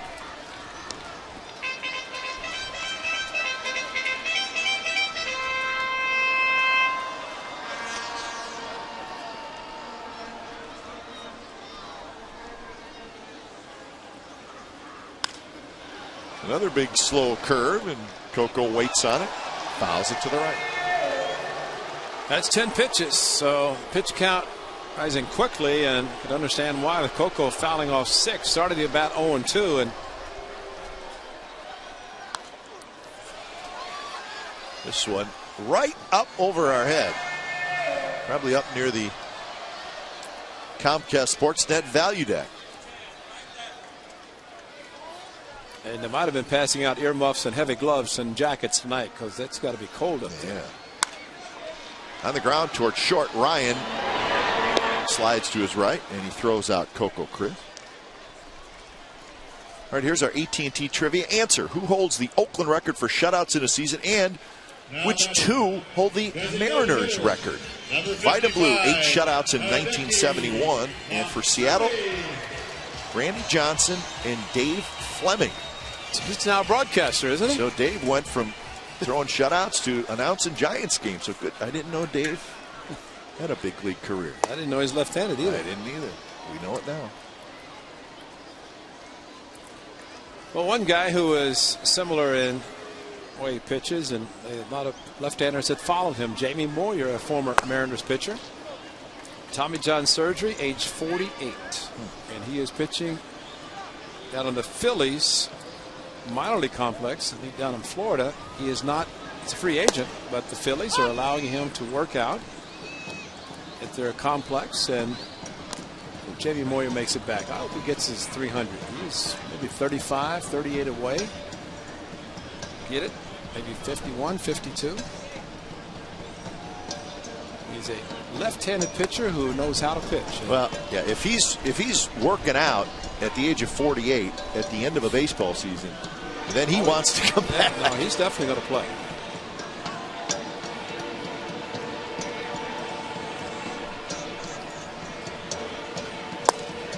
Just a bit outside, so full count to Hideki Matsui.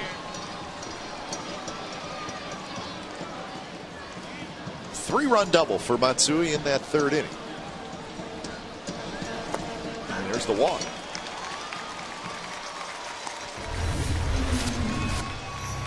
Matsui getting the fastball away from Vargas up, and he just served it out to left center. And it's nice to have the speed on the bases when you want to clear the bases, and Matsui did.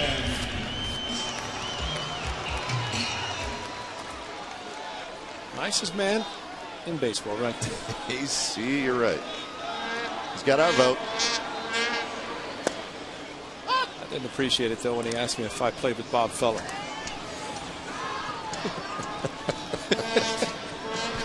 Well, was he serious? Or? Well, we were walking from the bus, and he said, Bob Feller, I don't know if you said if you played with him, you saw him pitch. And I said, no, that was back in the 40s and 50s. I'm not quite that old, Hideki.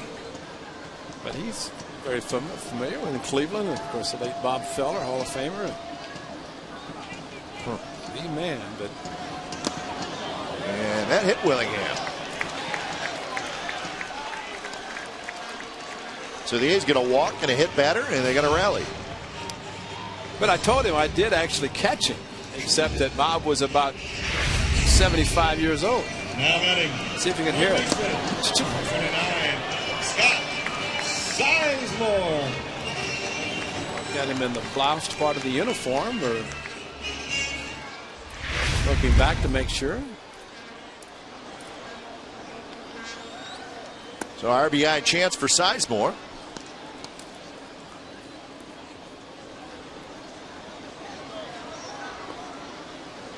Sizemore with a fly ball to right and then a walk.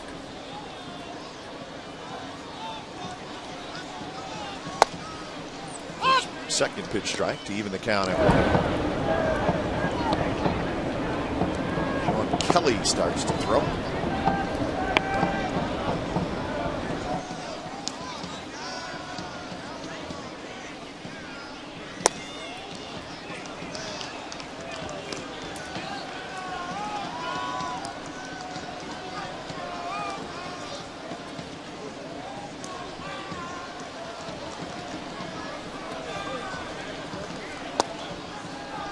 See what Vargas does, throws soft stuff away, and then the fastball tries to get it in. Well, that was the old Rick Peterson theory, hard in, soft away.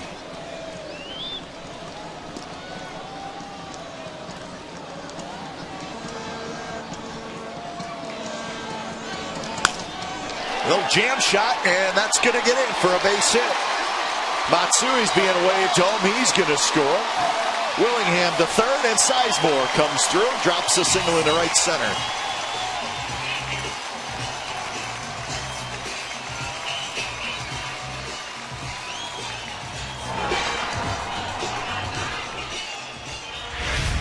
Well, like he did in his first at bat, stayed inside the ball. This one hit it just softly enough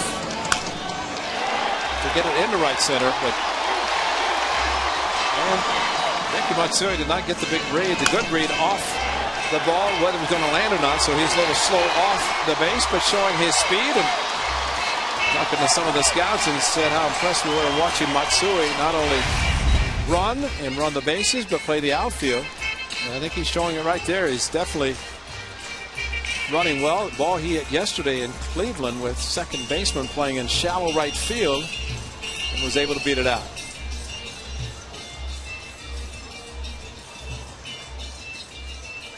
Now batting, first baseman, Number 31. So Brandon Allen steps in. 5-2, the A's lead.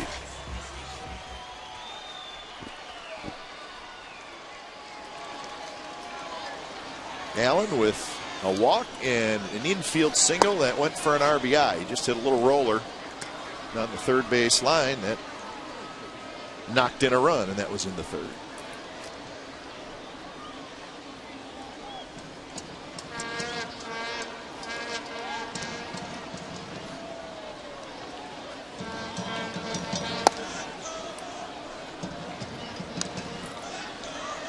.110 pitches for Jason Vargas.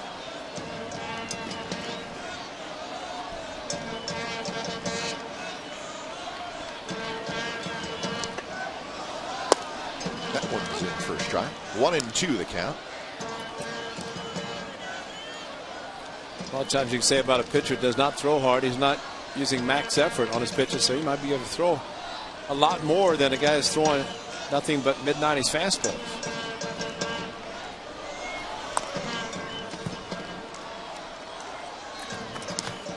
Brandon Allen is not trying to duplicate what he did last time at bat. I don't know that he could. Get jammed, swing hard as they did, and hit a ball about 85 feet to third base for a base hit.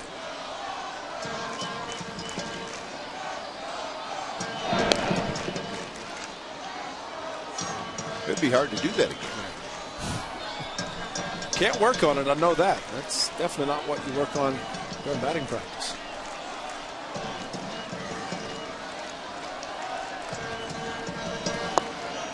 And got him swinging. How about that? 86-mile-an-hour fastball on the inside corner. So that's 4 strikeouts for Vargas. Kept going inside. It looked like he was thinking away. Brandon Allen, everything inside, just trying to be patient. Had the bat on his shoulder, and then as the pitch was released, and maybe the location fooled him just enough. He couldn't make contact, especially with a runner at third. So 2 outs, and Pennington steps in.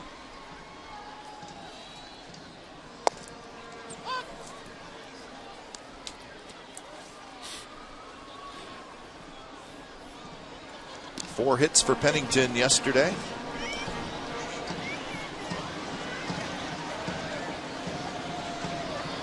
The third time in his career he's had 4 hits in a game. This one's skied to shallow right. Ichiro's under it. He's got it. Side retired. A's get a run, a walk, a hit batter, and an RBI single by Sizemore. 5-2 Athletics. Ladies and gentlemen.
take on Andrew Luck and the Stanford Cardinal. That'll be on Comcast Sportsnet Bay Area. At 4 p.m., it'll be Cal and Fresno State, and that'll be on Comcast Sportsnet California. So San Jose State and Stanford on CSN Bay Area at 2. And then Cal, Fresno State at 4 on Comcast Sportsnet California. So college football underway. That Fresno State Cal game is actually being played at Candlestick Park. It is considered a neutral game, so the Stick will get some college football. Swing and a miss by Mike Karp. Karp, Smoke, and Olivo here in the top of the 6th inning.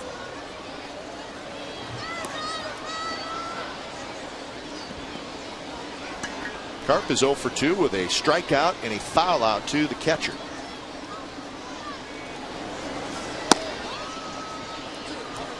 The Twins are now leading the Angels 6-2 in the 6th inning.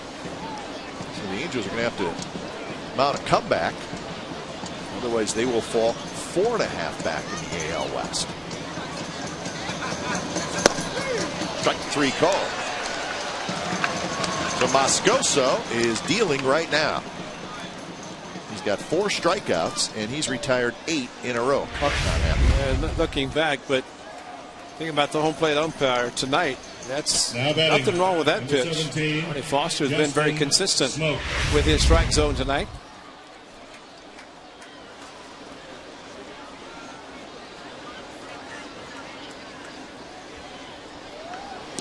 I guess Mr. Karp wants the umpire to know that he who is doing the yelling because he's standing out in front of the dugout. Usually kind of hide back a little bit. Mix in with some people around you so you will not be sure just who's doing it. And sometimes if you're a rookie, it does that you don't say anything. You just say, okay. Umpires, I think, appreciate maybe a close pitch that doesn't go the hitter's way. If the hitter just goes back and doesn't say anything, maybe the next time he gets the pitch. Karp didn't like that one.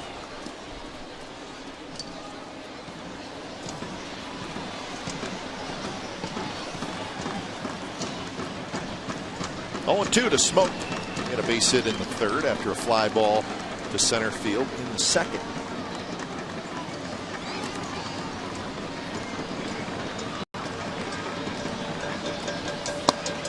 Just a bit high. That was pitch number 91 for Moscoso.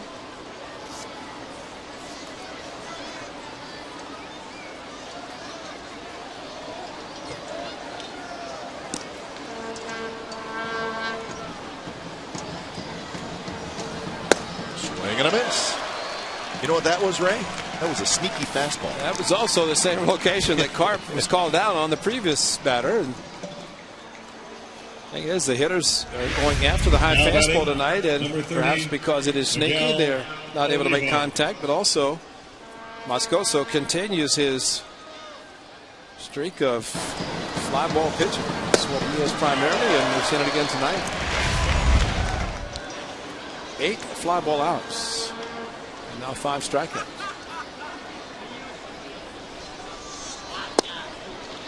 First pitch strike to Miguel Olivo.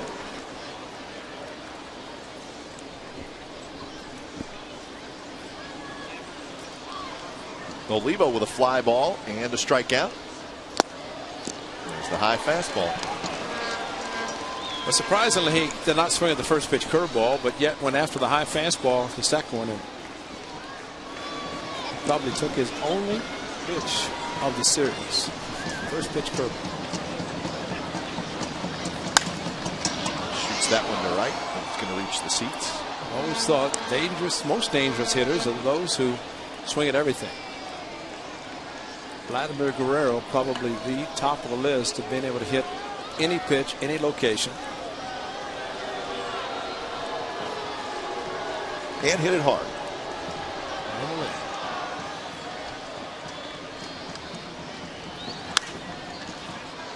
Brandon Allen takes off. He's got a long run. And he cannot quite get it.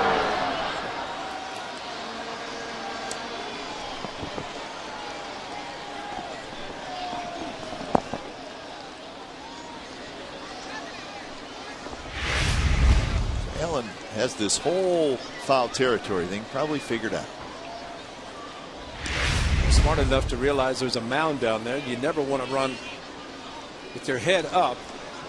Maybe that's what Jamal Weeks was looking at, the mound in the bullpen. But seeing a lot of players run with their head up looking for the baseball and hit the mound and take a header. Olivo, it's like he's trying to shorten his swing a little bit.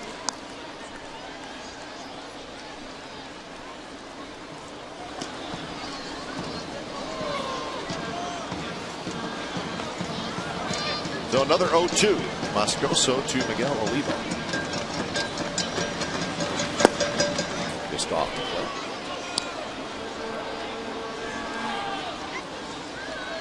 Mariners have not had a hit since the 3rd inning.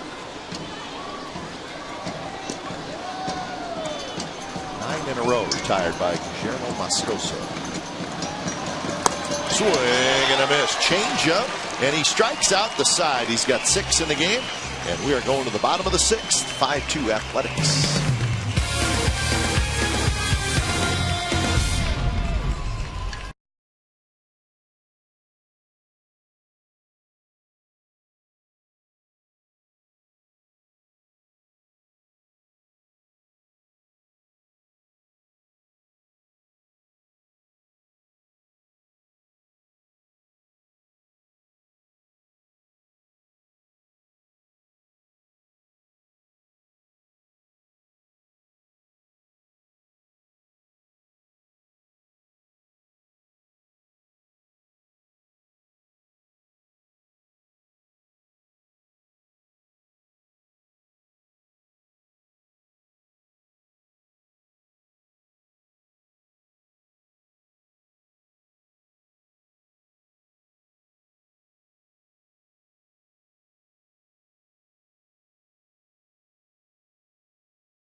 Welcome back to Coors Light 6th inning. Now it's time for the Coors Light Freeze Can. 51 each from Michael Taylor. Something we don't eat. Cotton candy. That's a picture we'll forever remember. Jamal Weeks stealing a base and something besides the bat. Coors Light Freeze Can brought to you by Frost Brewed Coors Light, the world's most refreshing beer. Bottom of the 6th inning, 5-2 the A's lead. And when it's time for change, think Speedy Oil Change and Tune Up. Your oil change tune up and smog experts as Sean Kelly takes over. So Kelly, the right-hander, takes over for Vargas, the left-hander. You're going to see a guy throws much harder than the starting pitcher. Sean Kelly coming off the Tommy John surgery from last season. And he called on the September 1st yesterday, but fastball will reach mid-90s. Unlike Vargas, who changed speeds very effectively, but tonight not so effective. And that's a little bit harder. Just a little.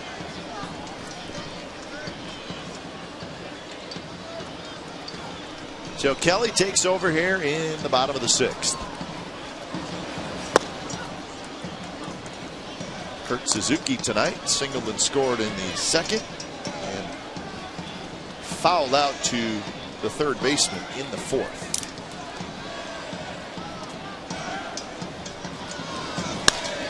Kirk skies one, shallow left.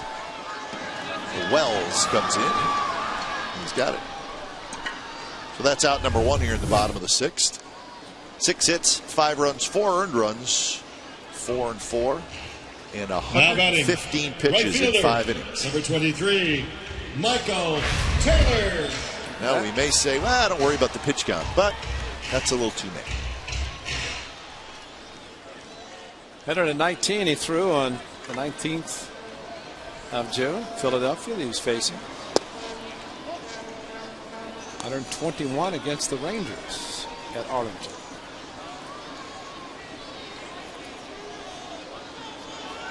First pitch to Michael Taylor is a hard slider. It's down and away, but Taylor swings and misses.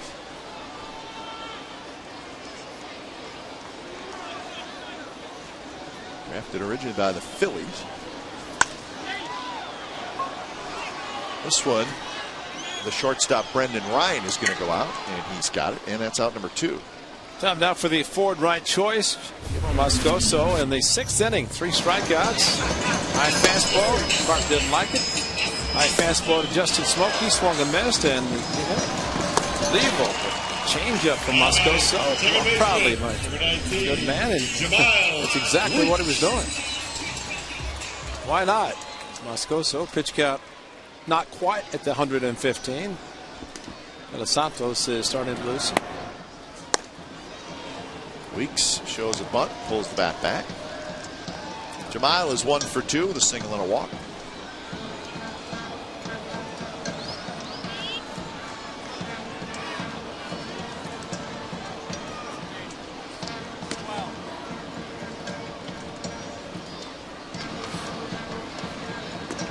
He's with 6 hits, the Mariners with 5. Each team has made an error tonight.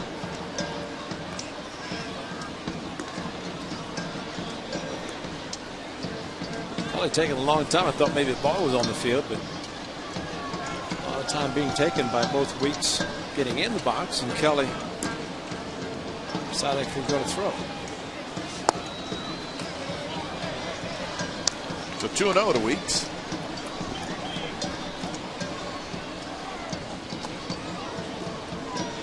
Of course, with the rosters being expanded, things for each manager to work with.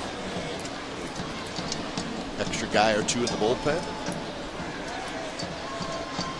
A's are still going with 2 catchers. It's normally on the 1st of September you expand rosters. The 3rd catcher is brought to the big leagues. Weeks has the walk, so he's been on base 3 times.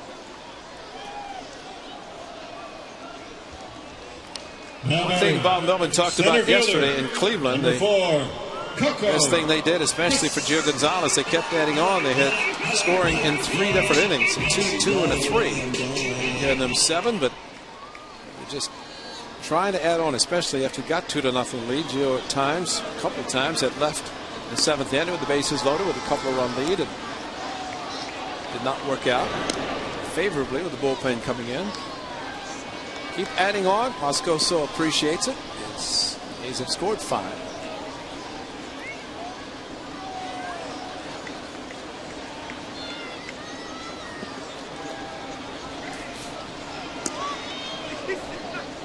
So here's Coco Crisp, who has a hit tonight and a run scored.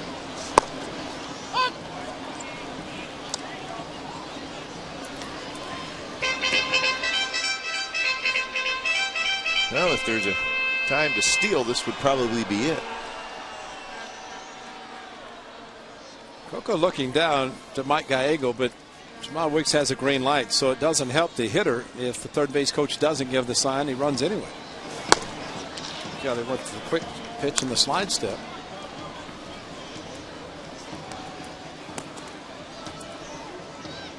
Weeks, I'm sorry, right? Gallego's just going through nothing signs. I mean, there's nothing really to give unless with the green light with the runner at first, it gives him the steal sign, which is unusual.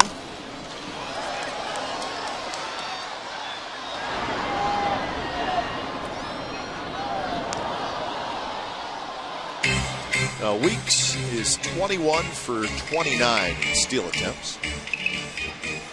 And 3 times he's been thrown out after oversliding the bag. Twice sliding head first, tonight feet first. Momentum carrying him past the bag.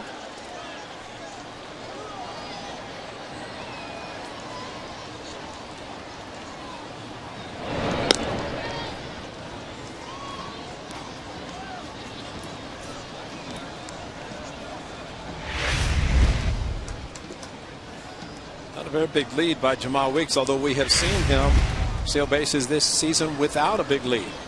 First step is pretty quick, and he's on the move. Coco is going to walk that one off. Times that a runner at first base, instead of having a big lead with the first move going back to the bag, Coco turned his foot, so he got it a little bit more towards the bottom of the shoe instead of on the top of the foot. But you get a short lead, at least your first move is to the second base. Coco had a good swing there.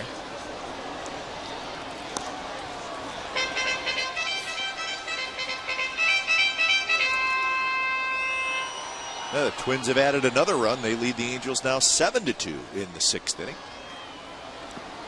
All the other games are final in the American League.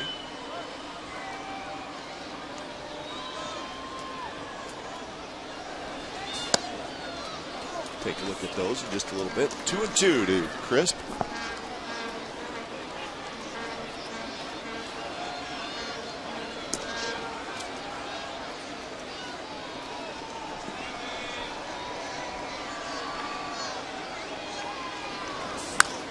And another foul ball as it's rolled past Ty Waller.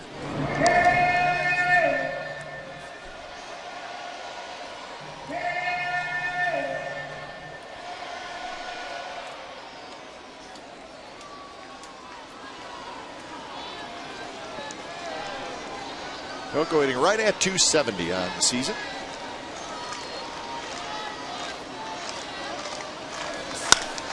And that one's on the ground toward Ackley.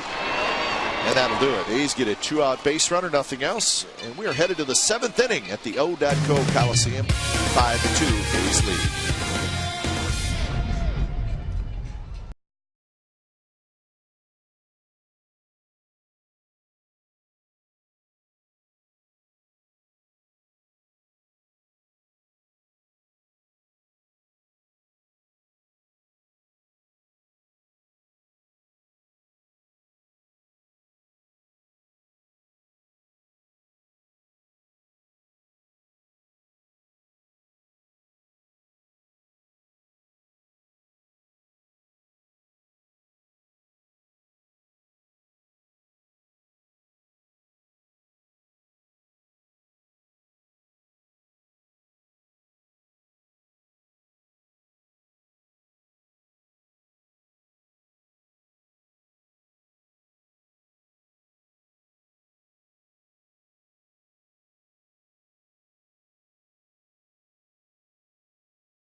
Baseball on Comcast Sportsnet California is brought to you by Xfinity, home of the most live sports, and by Chevrolet.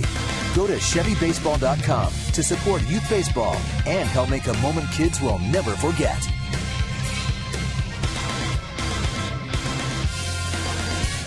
We've reached the 7th inning.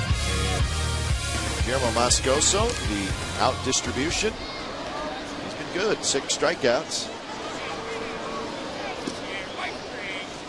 The Mariners with a single run in the first and a single run in the second. But then he has settled down and he has retired the last 10 batters.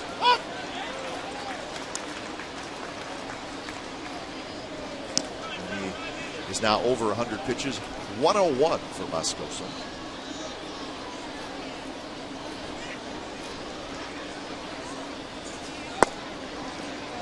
26 batters, 18 first pitch strikes, which is very good. He's gotten ahead tonight.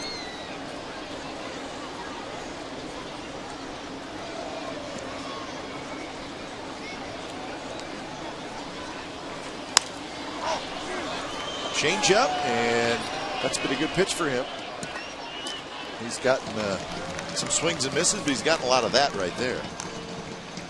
Seager reaching for it. Between that and his good fastball, which now batting, usually is elevated, gets the fly ball out. And here's another one that right over the top of the changeup came out of his hand like a fastball. And Mike Olivo in the last inning swung and missed. And Seager here does the same thing, at least a pop-up, just as good.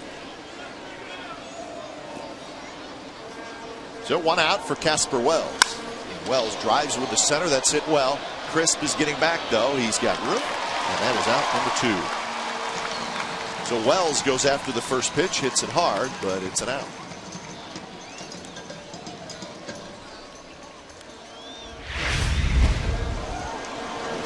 Wells got a fastball 0-2. Hit a double in his first at bat. Too deep on this one. Daytime baseball tomorrow and Sunday. Wells might be traveling a little bit better if the layer burns off early enough.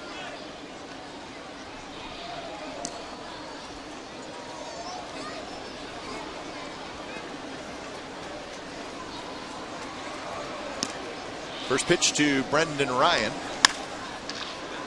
Hits one down the right field line over the Mariners bullpen.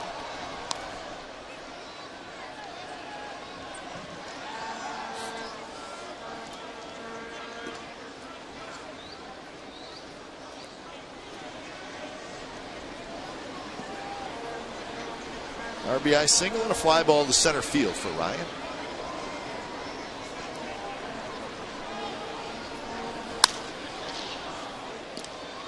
Playable for Taylor. He's got it. Side retired. 13 in a row retired by Guillermo Moscoso. 7th inning stretch coming up.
Tonight, he's got a 5-2 lead as we reach the bottom of the 7th inning. 2 runs, 1 earned, 6 strikeouts. And if he's done, he finished strong. 13 consecutive retired. Designated hitter, number 55. What a time for change. Think Speedy Oil Change and Tune-Up, your oil change tune-up and Smog experts. Cesar Jimenez comes in, just called up from AAA. So the left-hander will face Matsui, Willingham, and Sizemore here. Or the line of Jason Vargas and his assortment of pitches.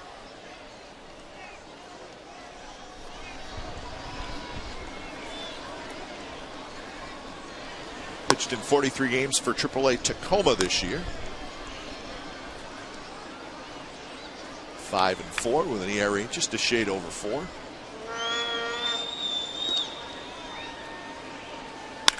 Matsui rips one to right field for a base hit. Hard hit ball. So good night for Hideki Matsui. He's 2 for 3 with a walk. And the 3 RBIs.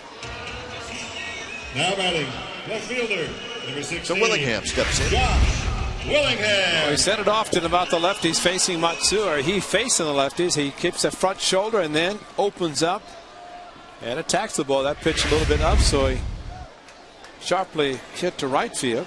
And Vargas throwing the pitch outside. He went to left center.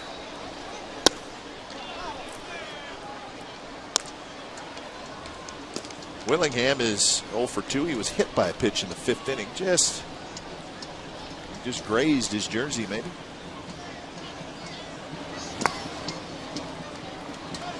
The Rangers won tonight 10-0 in Boston.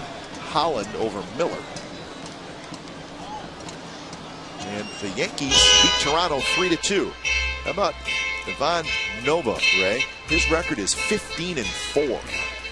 He got the win. He was 5-0 in August. He was. Nova has won 11 consecutive decisions. So the Yankees win, Boston loses, and the Yankees jump into first place. So they are in first by a half a game.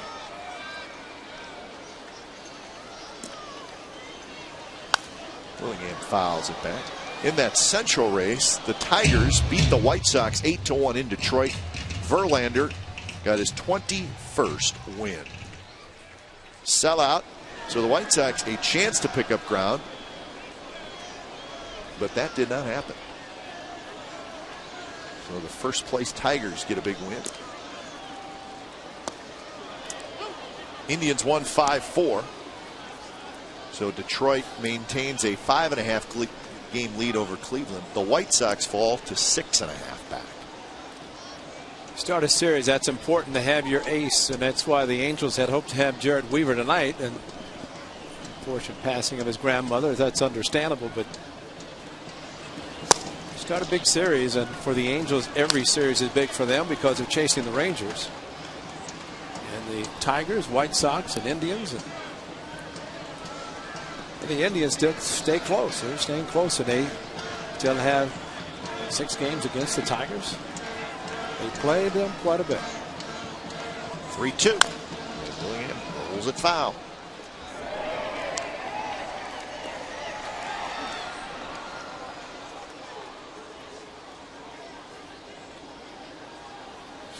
In the National League, the Phillies won, the Braves lost. So the Phillies have won 5 in a row, and that lead is now 8.5 in the East. Brewers win, Cardinals lose. So that lead for Milwaukee is 8.5 in the Central. And the 3-2 pitch is high.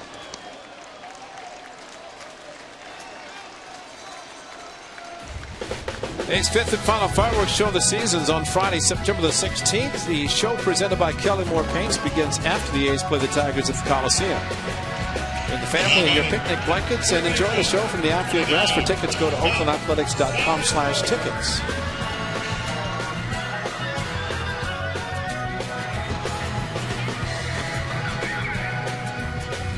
And the final one.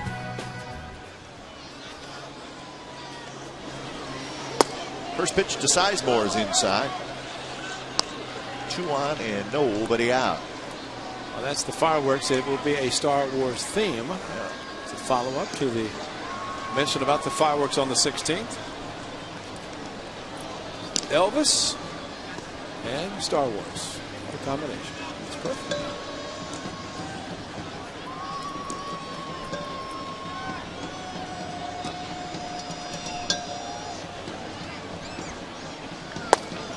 There's a strike in the outside corner.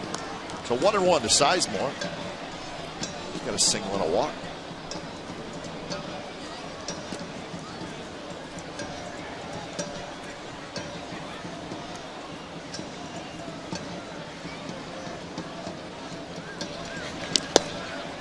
His single knocked in a run in the 5th. He's got a chance to knock in a run here in the 7th.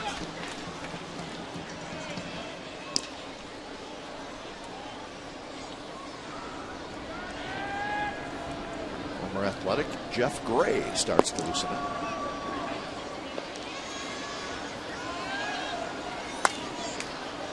Sizemore got a pitch up and out over the plate, fouled it back.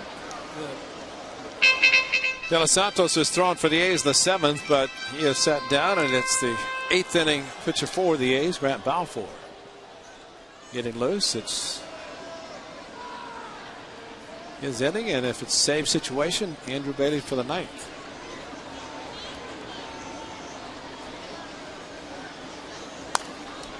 Sizemore again fouls it back.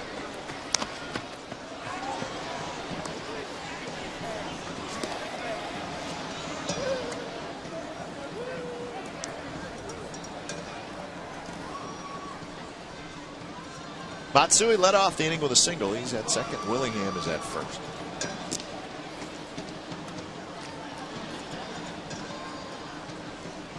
The one other division race, the Diamondbacks and the Giants are playing in San Francisco. 6-2 Giants in the 7th inning. It's chilly here. I bet it's real chilly there. Balfour loosening up for the Athletics.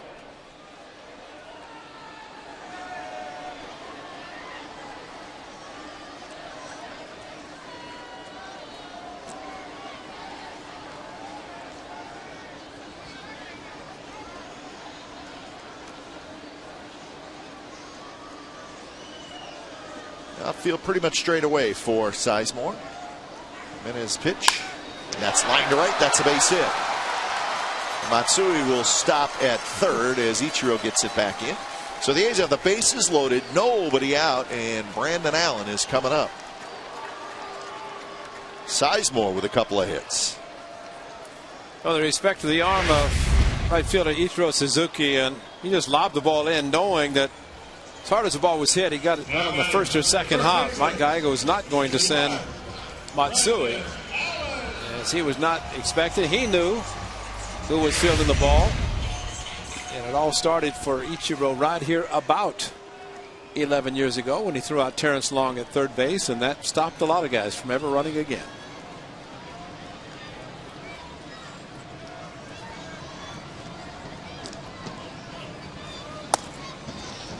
So Allen takes low, 1-0. 8 hits now for the Athletics. They have also received 6 walks in this game. They have gone down in order just once. That was the 4th inning. There's a strike to Allen.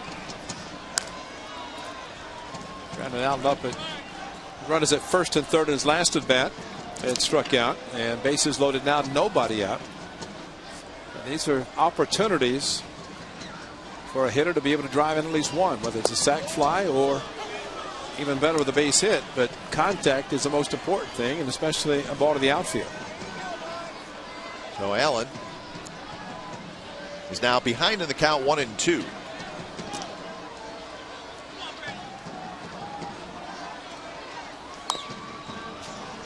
That fastball and throwing it in on Allen.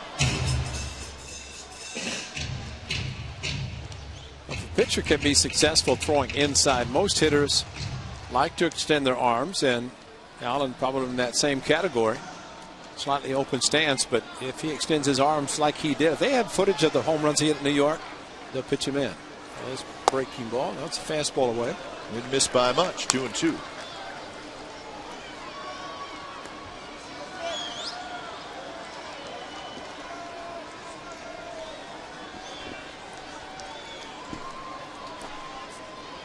Cliff Pennington, a switch hitter, is in the on-deck circle.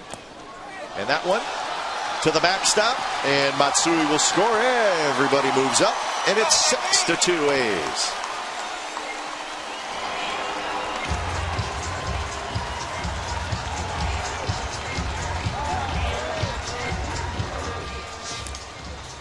Ball bounced far in front of Oliva, just tried to backhand the ball, try to get in front of it, ball straight down.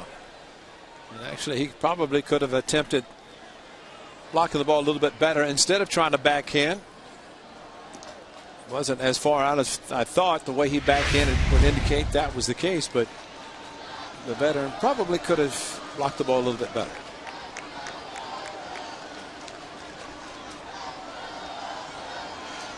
So 3-2 to Brandon Allen.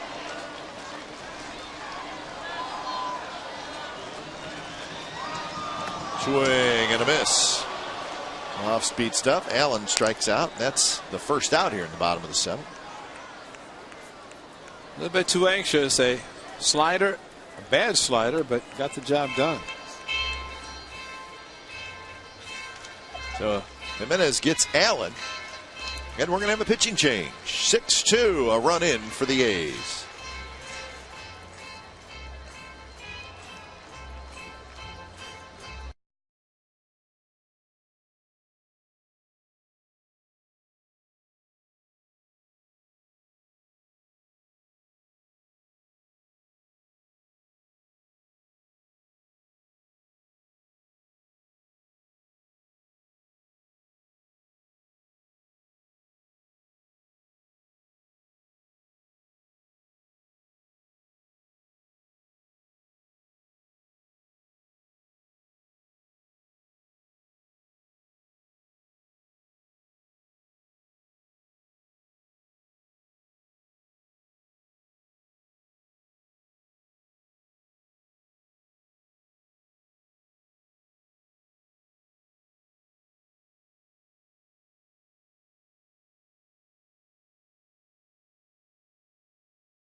Sportsnet California is brought to you by Roaring Camp Railroads. Whether it's a steam train through the Redwood Forest or the beach train to Santa Cruz, Roaring Camp is the ride of a lifetime. RoaringCamp.com. 6-2, the A's lead, and they've scored 1 here in the bottom of the 7th, and they're looking for more. So the new pitcher for the Seattle Mariners is the right-hander Jeff Gray, his 27th appearance. Midnight is fastball, and it moves a lot. Can eat up some bats inside, but also a sharp breaking slider.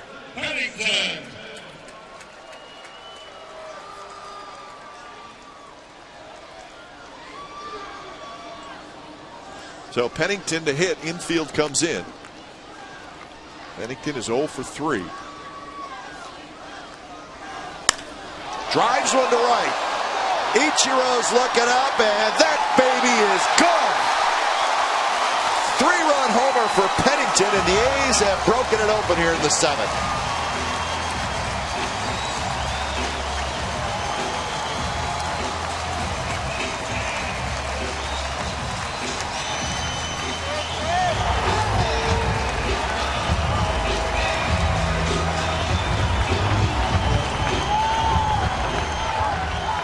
The worst thing a sinker ball pitcher can do is throw a ball straight. And that's exactly what Jeff Gray did on a first pitch 92-mile-an-hour fastball. It was a no-doubter. Josh Willingham got him in Seattle. A 3-run shot also. That one had the good sound. There's no doubt about that. 7th home run for Pennington. He now has 51 RBIs. Well, it's a good thing when you have a 3-run double and a 3-run homer in the same game, and that's what the A's have. The double by Matsui and the home run for Pennington.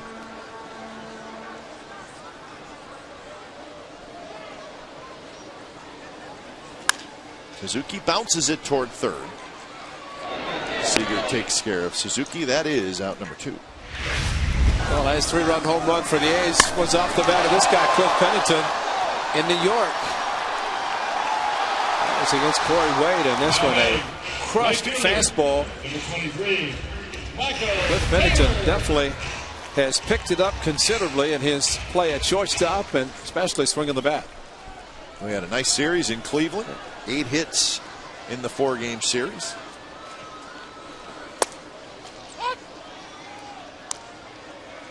Now Michael Taylor steps in. De Los Santos back up.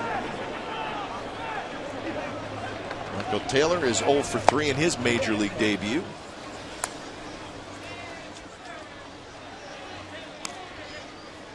Fly ball to left. A strikeout and a pop out to the shortstop. Breaking ball fouled at the plate. So 1-2 to Taylor.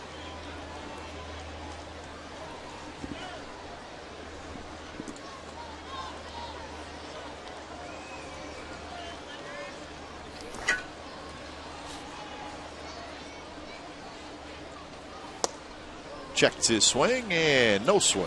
This is Bill Wilkie.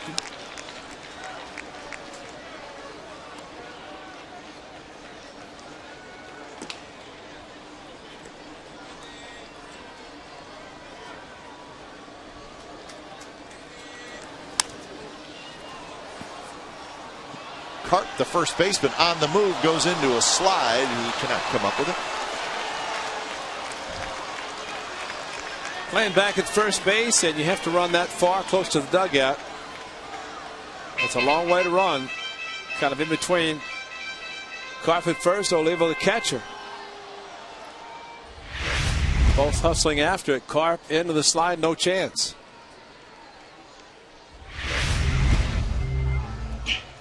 So Taylor gets another shot. 2-2 the count.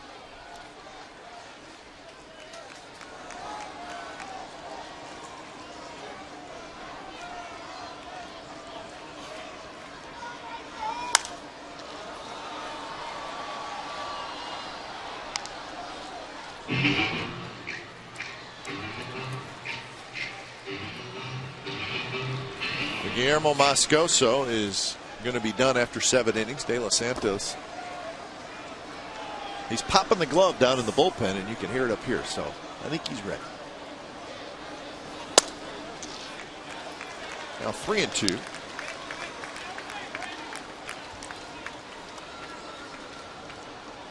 Gio Gonzalez got 7 runs yesterday in Cleveland. Moscoso 9 so far tonight.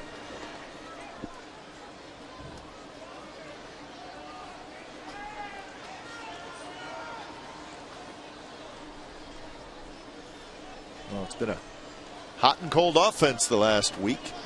Maybe a hot stretch is coming up. Breaking ball and a good take by Taylor, and he gets the walk. So he's on base for the first time in his major league career. 7 walks now issued by Mariners pitchers in the game. Now batting, second baseman, number 19. 2 of those 7 have scored.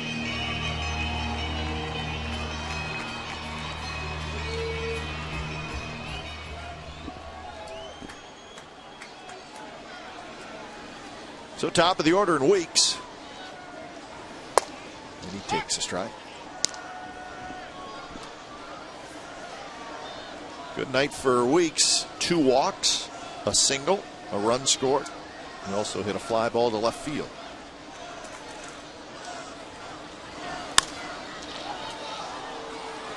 The third baseman, Seager, is going to make the catch. So a big inning for the A's. They score 4. The final 3 coming on the Pennington home run. It was his 7th of the year. 9-2, A's lead for 7.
Cliff Pennington, 4 hits yesterday in Cleveland. Tonight, just 1, but it was a 3-run homer in the 7th inning.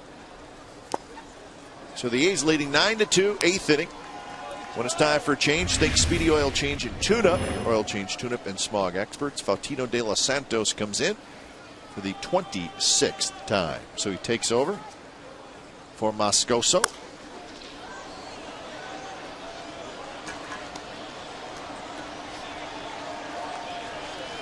Again, the Mariners have not had a hit since Smoke's 2-out single in the 3rd inning.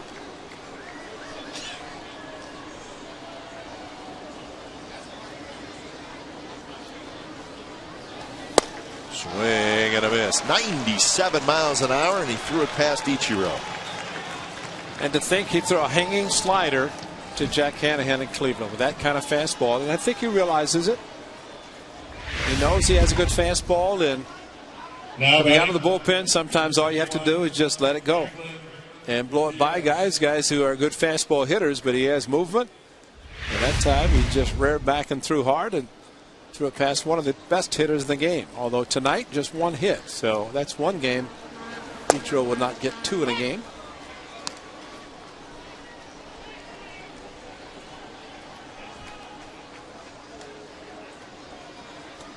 Gutierrez knocked in a run in the very 1st inning with the ground out.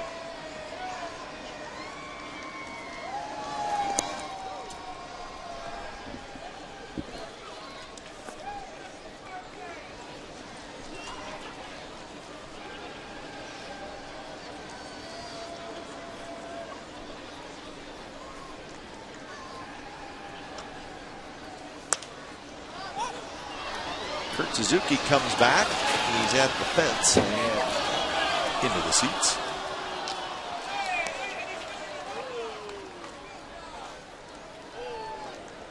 So 1-2 to Gutierrez.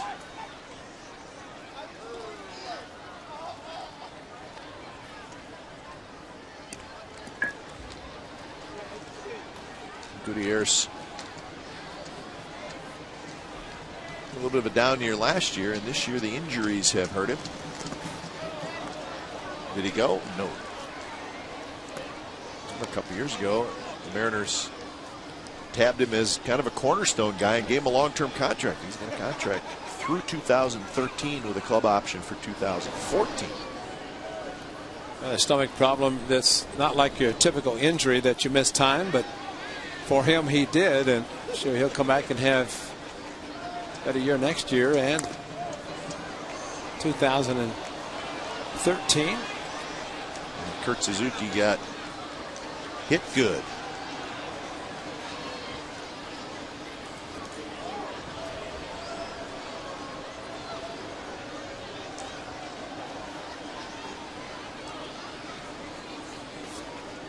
The foul ball, and he's pointing to his left side, and watch the foul ball. He's kind of turned a little bit towards the right and off his glove and got him just to the left of the chest protector. No protection there.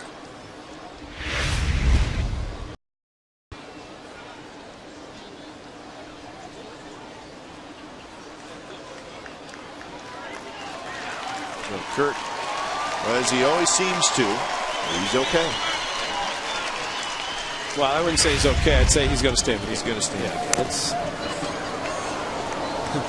get hit that hard. You got about a 96-mile-an-hour fastball off the bat, picking up speed, and he just is amazing the way he goes through a season and the bumps and bruises, but yet continues to do it. And Gutierrez goes around, and that's another strikeout for De Los Santos. So he has struck out the first 2 here in the 8th inning. And Ackley will hit. Now batting. Well, the hard slider after the foul ball off Suzuki, so it goes to the slider in the dirt blocked by Kurt, and then the tag out.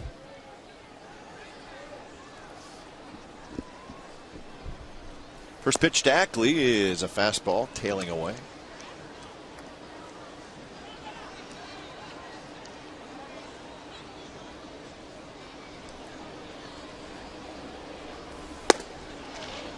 High strike.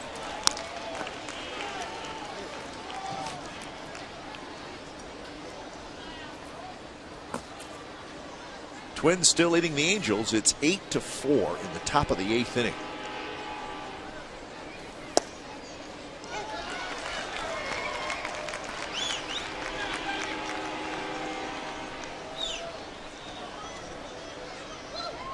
There's the pair that spent a lot of time together, Phil Garner and Bob Melvin.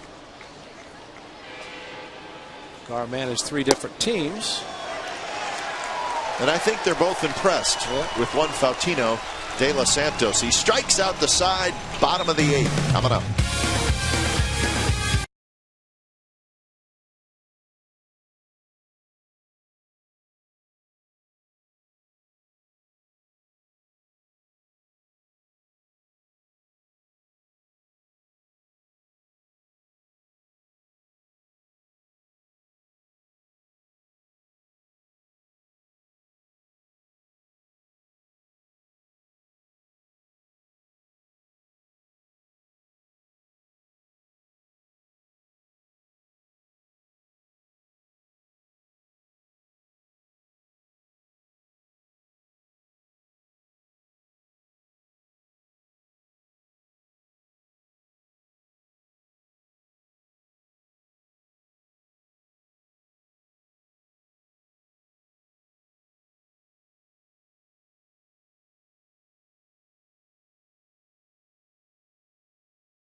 On the upper.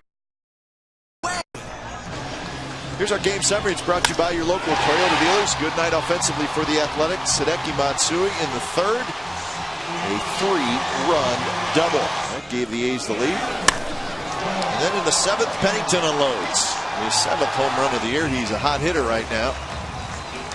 He scored 4 runs in that 7th inning to break this game open. 2-5-1 for Seattle.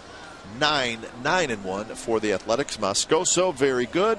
Vargas, his struggles continue. 115 pitches in 5 innings. So the A's come to bat in the bottom of the 8th. Crisp, Matsui, and Willingham. Jeff Gray, who gave up that 3-run homer to Pennington, is back to work.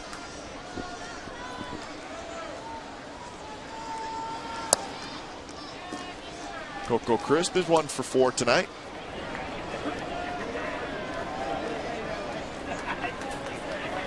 He's getting some more action in their bullpen. Kiernan.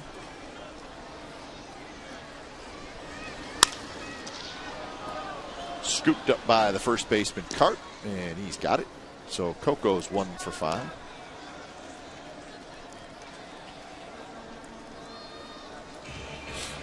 And that'll bring up Matsui.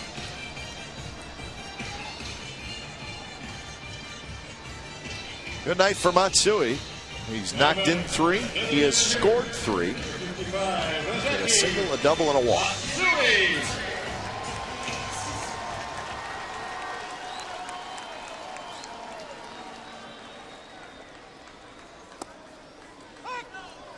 The Matsui now with 68 RBIs on the season. But if you looked at those numbers over the course of the season, how many were driven in with hits to the opposite field? And big hits. Smart hitter. That's the reason he has had the success he has had throughout his career, both in Japan and U.S.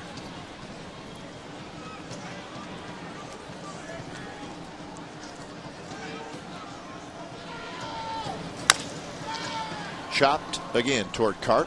He's going to have to flip it to Gray, and he does. 2 outs. Go deep with Sportsnet Central. It's brought to you by It's tonight at 10:30 over on our sister station, Comcast Sportsnet Bay Area. couple highlights from this game. Raiders and the Seahawks. Right? Jim Harbaugh gives us his 49ers status report. Mindy Bach and Henry Wolford will be at the anchor desk. 2 outs for Willingham.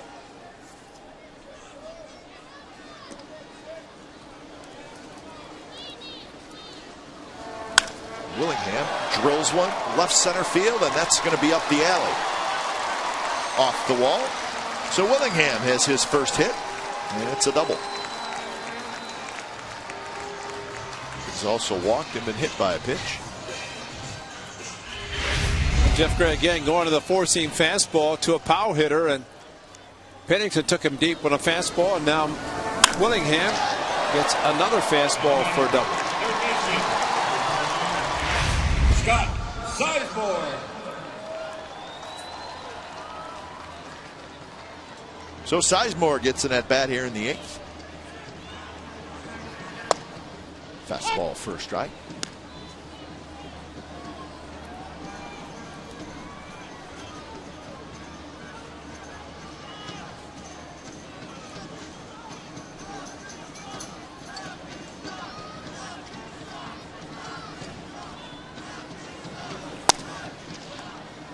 So it's been Vargas, Kelly, Jimenez, and Gray for the Mariners.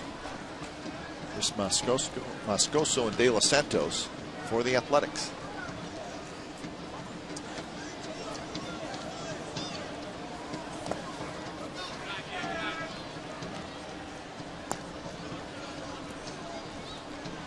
Sizemore, another guy who's had a good night. 2 for 3 with 2 singles and a walk. 10 hits now for the Athletics.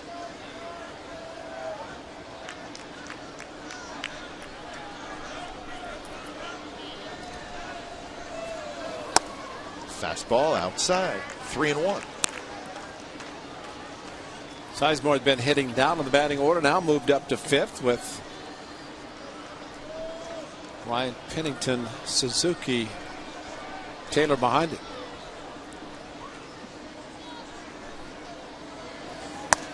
And there's the walk. So a 2-out double and then the walk. Walk number 8 that the A's hitters have received tonight. Now batting, first baseman, number 31, Brandon Allen. So Brandon Allen is going to get his 5th at bat.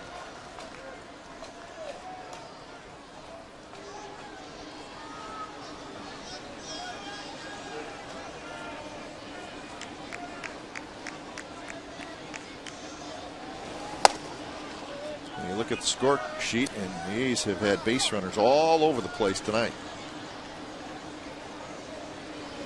Brandon Allen will look at all his bats tonight and see that Miguel Olivo has moved inside most pitches, trying to pitch him in.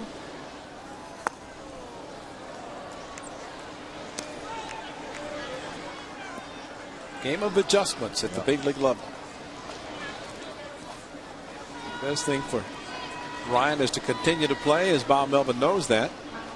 Just to see how he does. Good breaking ball there from Gray. So 1-2 to Brandon Allen.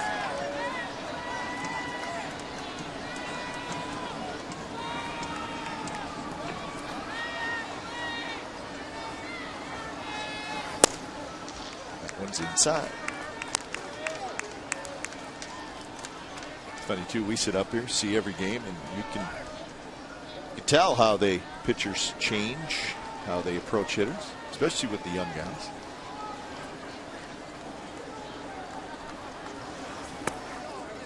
There's a big breaking ball that Allen lays off, so it's a full count. Runners will take off. Willingham at second, and Sizemore the runner at first. The biggest difference in September, you might see pitchers that are being called up for the final month, whereas for Allen a couple of weeks, Jamal Weeks 3 months facing major league pitchers, guys that been in the big leagues, and that roster change is definitely in September.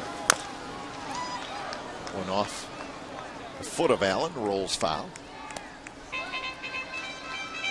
Getting back to Derek Barton's first month in the big league, everybody thought he's going to be a 25-30 home run hitter because of the success he had in September, his first season, but it did not pan out for him. He's placed on the 60-day disabled list, having had surgery. And now all of a sudden you get a couple of guys playing first base. Just hope Derek Barton comes back from the surgery and is able to perform at the level expected. Carp's been busy. He'll take it himself. A's strand a pair. Ninth inning coming up. It's 9-2, the A's lead.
For the Fremont Bank plays of the game, we'll give it to Guillermo Moscoso. A good fastball. The best thing that he did tonight is strike out the side, but as he went through the batting order, he kept changing his pattern of pitching, which is exactly what you would like to see. Went 7 solid innings, so he faced and went through the batting order 3 times, and each time the Mariners hitters got to see something a little bit different. When it's time for change, think Speedy Oil Change and Tune-Up, your oil change tune-up and smog experts. Andrew Karanen comes in, and he's making his Major League debut. So we got a couple Major League debuts tonight. Kerrigan and Michael Taylor in right field.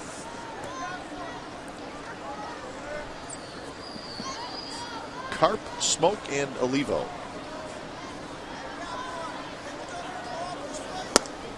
Way high.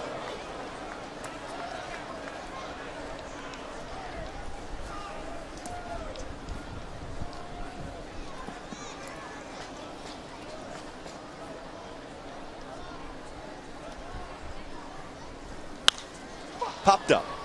Shallow left. And Willingham's got it. That's out number 1.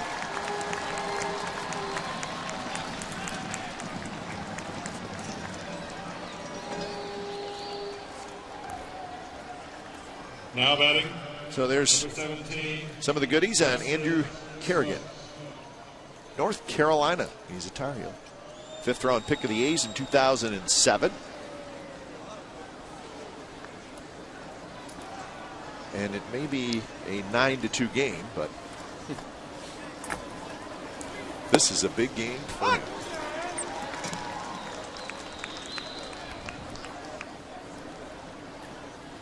Stick around. A's Post Game Live coming up immediately following the ball game.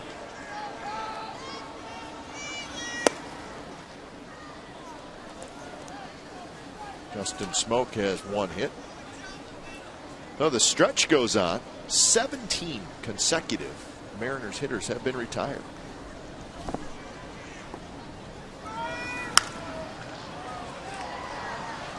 So Moscoso shut him down. De Los Santos struck out the side in the 8th inning. 2 swinging, 1 looking. Done better than Cleveland on Wednesday night. 24 consecutive set down by the A's bullpen. They must have had a no-hitter. Perfect game. That's right. 1 and 2 to Smoke. Very close.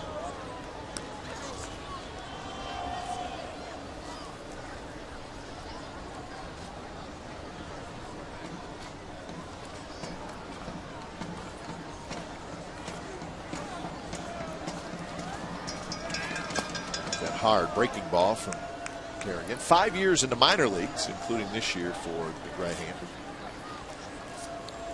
Well, the same for Neil Wagner. Made his debut in Cleveland, and after 5 seasons, he went back to Double-A. Thought he was going to decide to hang him up, but said his father and fiance convinced him to continue to play. And here is the big leagues. And that somehow got through Allen, got through Weeks, and it's into right field. And it's going to be a base hit.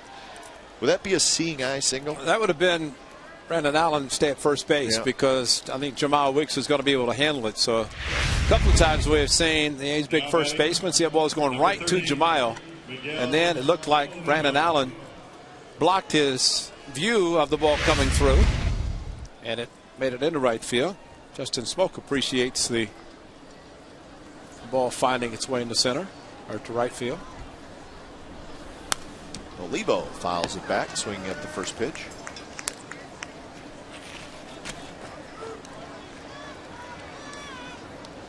That'll be radio only tomorrow, folks. Day baseball from the Coliseum. Brandon McCarthy and Michael Pineda. Carl Willis, the Mariners pitching coach, says Michael Pineda has 3 more starts. Gonna hold him out at about 170 innings, I think he said. So A's will see him tomorrow, and that will be the last time figure this year, because they will see the Mariners the final 3 of the season. So then we'll be back with you on Sunday when this 3-game series wraps up. Coverage begins at 12:30 with A's pregame live, and then the ball game at 1:05. Complete A's coverage every night on Sportsnet Central and CSNCalifornia.com. The home of the A's is Comcast Sportsnet California. So radio only tomorrow. And then back here on TV on Sunday. We'll have to see if they're still going to be playing White Rabbit whenever Trevor comes out. He has not had as much success with that tune being played on Diamond Vision when Trevor pitches at home. He has been looking for win number 10 for a long time. Started the season 6-0.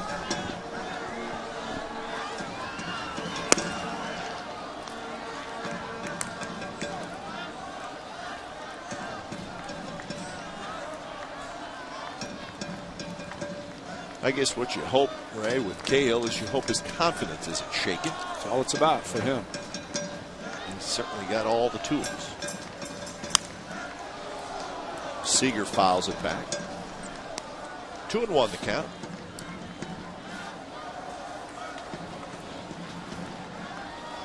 Well, I'm sure Seager, somewhere along the line this year, probably faced Andrew Kerrigan in AAA.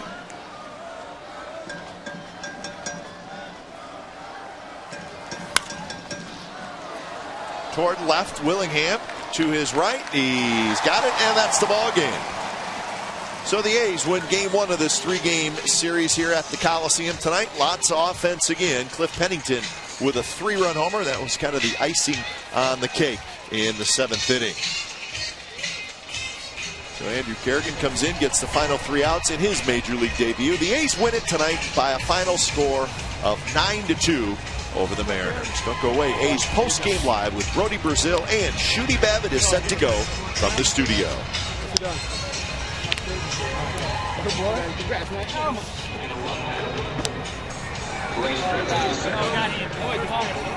Oh, you got